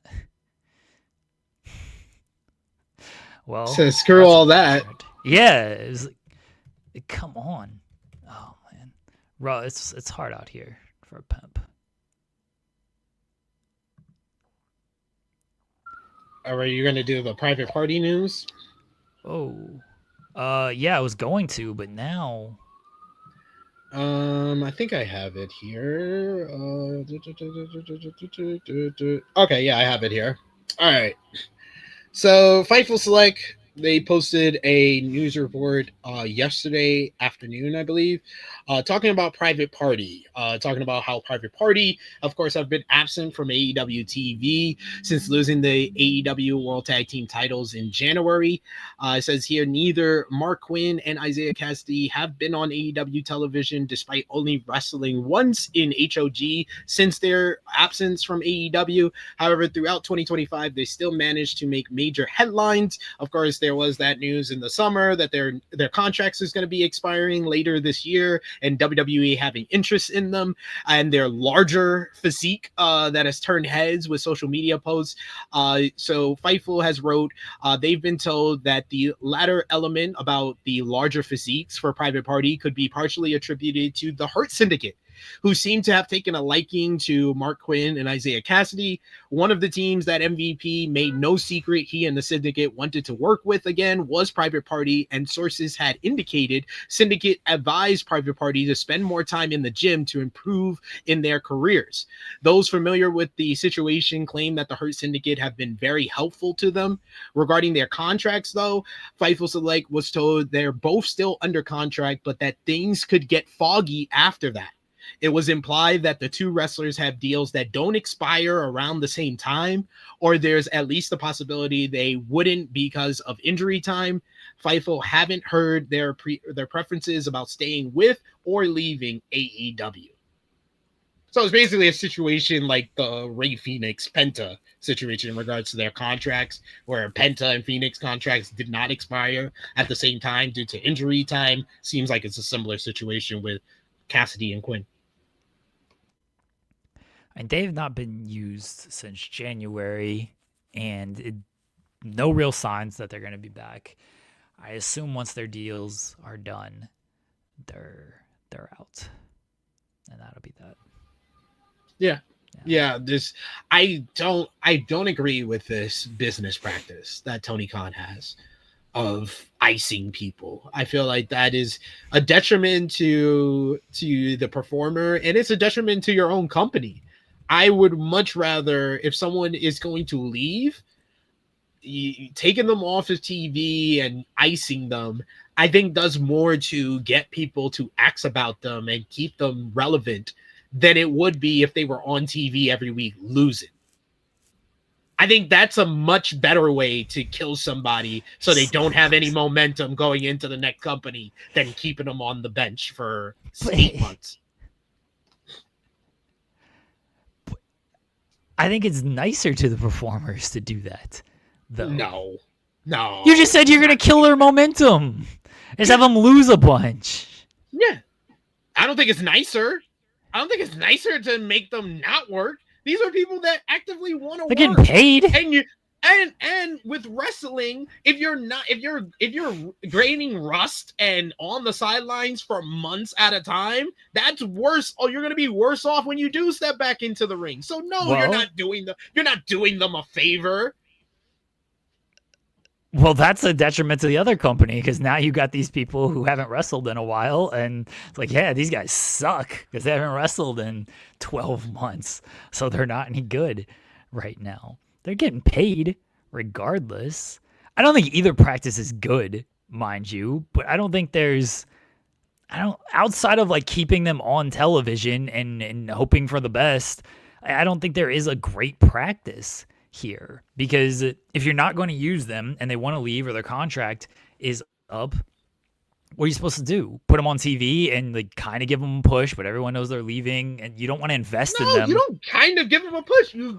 They lose to everybody. They losing to everybody. Every Tom, Dick, and Harry we got on this roster. This is how SP3 Con would book AEW. I'm putting Private Party in there. They losing to the Outrunners. They losing to MXM Collection. They losing to Skyflight. They losing to Top Flight. They losing to all flights. We getting all flights. They losing to everybody. I don't care who it is. They're gonna lose, so they can be like, oh, we're still being used, we're not being booked the greatest, we're not getting a push, but at least we're being used. I think that we've heard more often the performer prefers being used very often, despite losing all the time, versus being on the sideline for 8 to 9 months.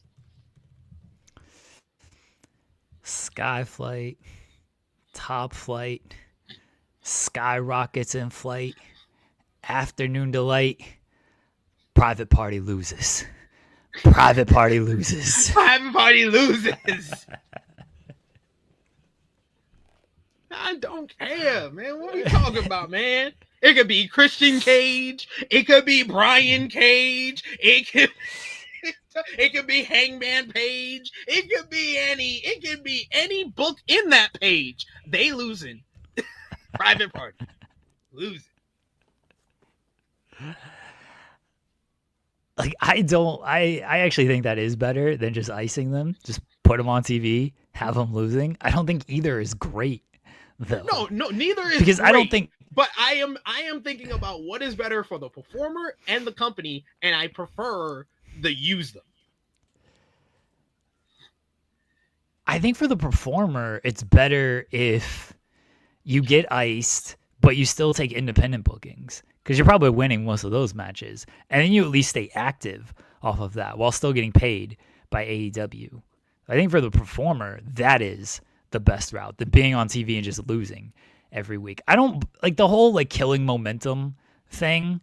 I get it, but WWE is going to kill your own momentum when they have nothing for you in 2 weeks after your debut. So, well, to be fair, like Zeno Hour says it, and it's got to be a good point for me to mention a Zeno Hour comment. But he said Ethan Page jobbed on his way out of AEW / Ring of Honor, and he still had an instant shot in NXT. Like, yeah. So, but him losing a bunch didn't do anything. Yeah, didn't do anything. He was still fine, and he didn't have any real complaints about AEW and ROH when he left because he was still being used on his way out. It didn't kill his momentum though. Like, he just wrestled and lost. Okay, and then NXT treated him like a big deal until he lost his first couple of matches, and then he eventually won the title. Well, to be fair, he did get iced for the last couple of months of his deal. It wasn't like he was being used and then like the next day he left. No, it's not what Zeno Hour is saying. He was used up until December of 2024, and then they iced him for the first 4 months of the year. Then he left the company and he went to NXT. So he had like a 4-month icing because that's what Tony Khan is going to do. So even that case is not really the theory that I'm talking about because AEW doesn't do that one. The one they have done, the best example of them using somebody, jobbing them out, and also getting them some wins on their way to going back to WWE is Andrade. And you see that worked out great for AEW. I'm just saying. Andrade was not part of the family summit. It wasn't even in the picture. They cut him out. They were like, we gotta cut him out of the photo. They had another like spot, and it didn't even say the nameplate. Like the nameplate was blank, but they just had another spot there. That would have been perfect. That would have just been a perfect. silhouette Yes. of like the Tranquillo. That's it. That would have been very good. That's what they should have done. Like you can't say for sure it's Andrade. Like a lot of people do. What if we're hinting at Naito coming in? Yeah. What if we put Roosh in this group? Like there's plausible deniability there. Deniability. That's what they should have done. Oh well, what can you do? All right, SP3. We went very long today, folks. Shout out to Donovan Dijak giving us 40 minutes of his time. And, the TikTok game was not a 30-second clip. The TikTok game we got into absolutely heated debates about over the worst wrestling matches. See, I adjusted, and we had a much better game 2 than game 1 for King of the Hill. I always appreciate our debates because, like, I don't take it all that serious, and like I don't think you do either. And we just come to a conclusion like, all right, yeah, sure. Like I'm never actually. I think Joel like actually gets mad at me when I start yelling and everything. I'm just like, it's not a big deal. SP3 yells at me, I yell at him, like, and then we just move on. We move on and just be like, you know what, you're actually right. And move on. But that's also what I appreciate about Joel is Joel wants to Yeah. keep a level tone with everything. Yeah, I'm screaming in his ear because he's wrong. Maybe he should stop being wrong, and I wouldn't have to scream in his ear. Although I think he Maybe might have he been should right try about to this be tag team right. situation. What tag Yeah, team? although the tag team thing, they're not doing a singles match with Nixon Newell and Yeah, I was like, Miranda what Alizé. what was he right about? They're not doing a singles match, but they're also not doing the tag team match that they should be doing. I don't think. Oh, so they're not doing it on this week's show? No, they're doing it. I mean, do I spoil this? Like, are people going to be mad at me if I spoil? I won't Nah, spoil just wait who till tomorrow. wins. Wait till tomorrow. Okay. Wait till tomorrow. All right. We did. I Yeah, won't we didn't spoil- mention that Batman did the One Wing Angel Good for in Batman. the newest comic. Yeah, Batman, huge Kenny Omega mark. That makes a whole bunch of sense. He's just at home in the Batcave watching Okada Omega highlights and just being like, "This is what I'm gonna do to that next criminal who gets in my way." But yes, you can follow me on the Twitter machine at TrueHillSP3. I will be live in 20 minutes or so. Yeah, 20 minutes with Jimmy Macaram on AE Ramble reviewing last night's AEW Dynamite. So if you want any more breakdown of what went down on AEW Dynamite last night, join me and Jimmy, where I very much enjoyed last night's show, which of course means Jimmy hated it. SP3, what did we accomplish today? Where do I start? We accomplished that The Fiend versus Seth Rollins is the worst match of the first season of King of the Hill. We learned that we never have sensible basketball debates, and we had one today about Joel Embiid getting traded to the Sacramento Kings. So that's up there in regards to illogical basketball debates that we've had on the show before. So we accomplished that, which is pat on our back. We talked about a very fun episode of AEW Fright Night Dynamite. We talked to Donovan Dijak, who might have the best Halloween decorations of anyone in his neighborhood and anyone that we've ever had on In the Weeds.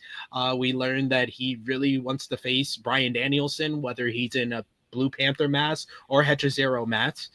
And we also learned that Kendall Gray is not going to be Evolve Women's Champion for long because she came get her issue from P Nasty. Those are all the things we accomplished today. I think the biggest thing we accomplished today, Domantas Sabonis is an infinitely better playmaker than Joel Embiid. Infinitely better than Joel Embiid. We'll be back tomorrow, myself and Joel, 10 a.m. Eastern, talking about God knows what, because it was a hearty Halloween episode on.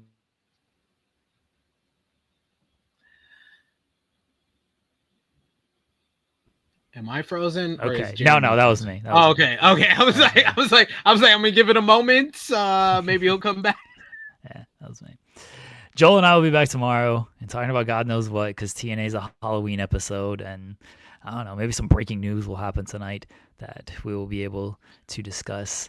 And no spotlight tonight because I will potentially be trick-or-treating. And if I'm not trick-or-treating, then SP3 and I will be watching Randy Orton and Bray Wyatt matches. So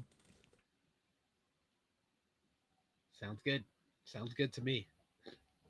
Zeno Hour, I agree. Jeremy's internet is a Joel Embiid fan.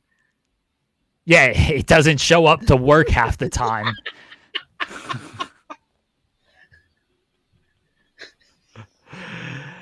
If I'm trick-or-treating tonight, then SP3 and I will watch Bray Wyatt and Randy Orton matches.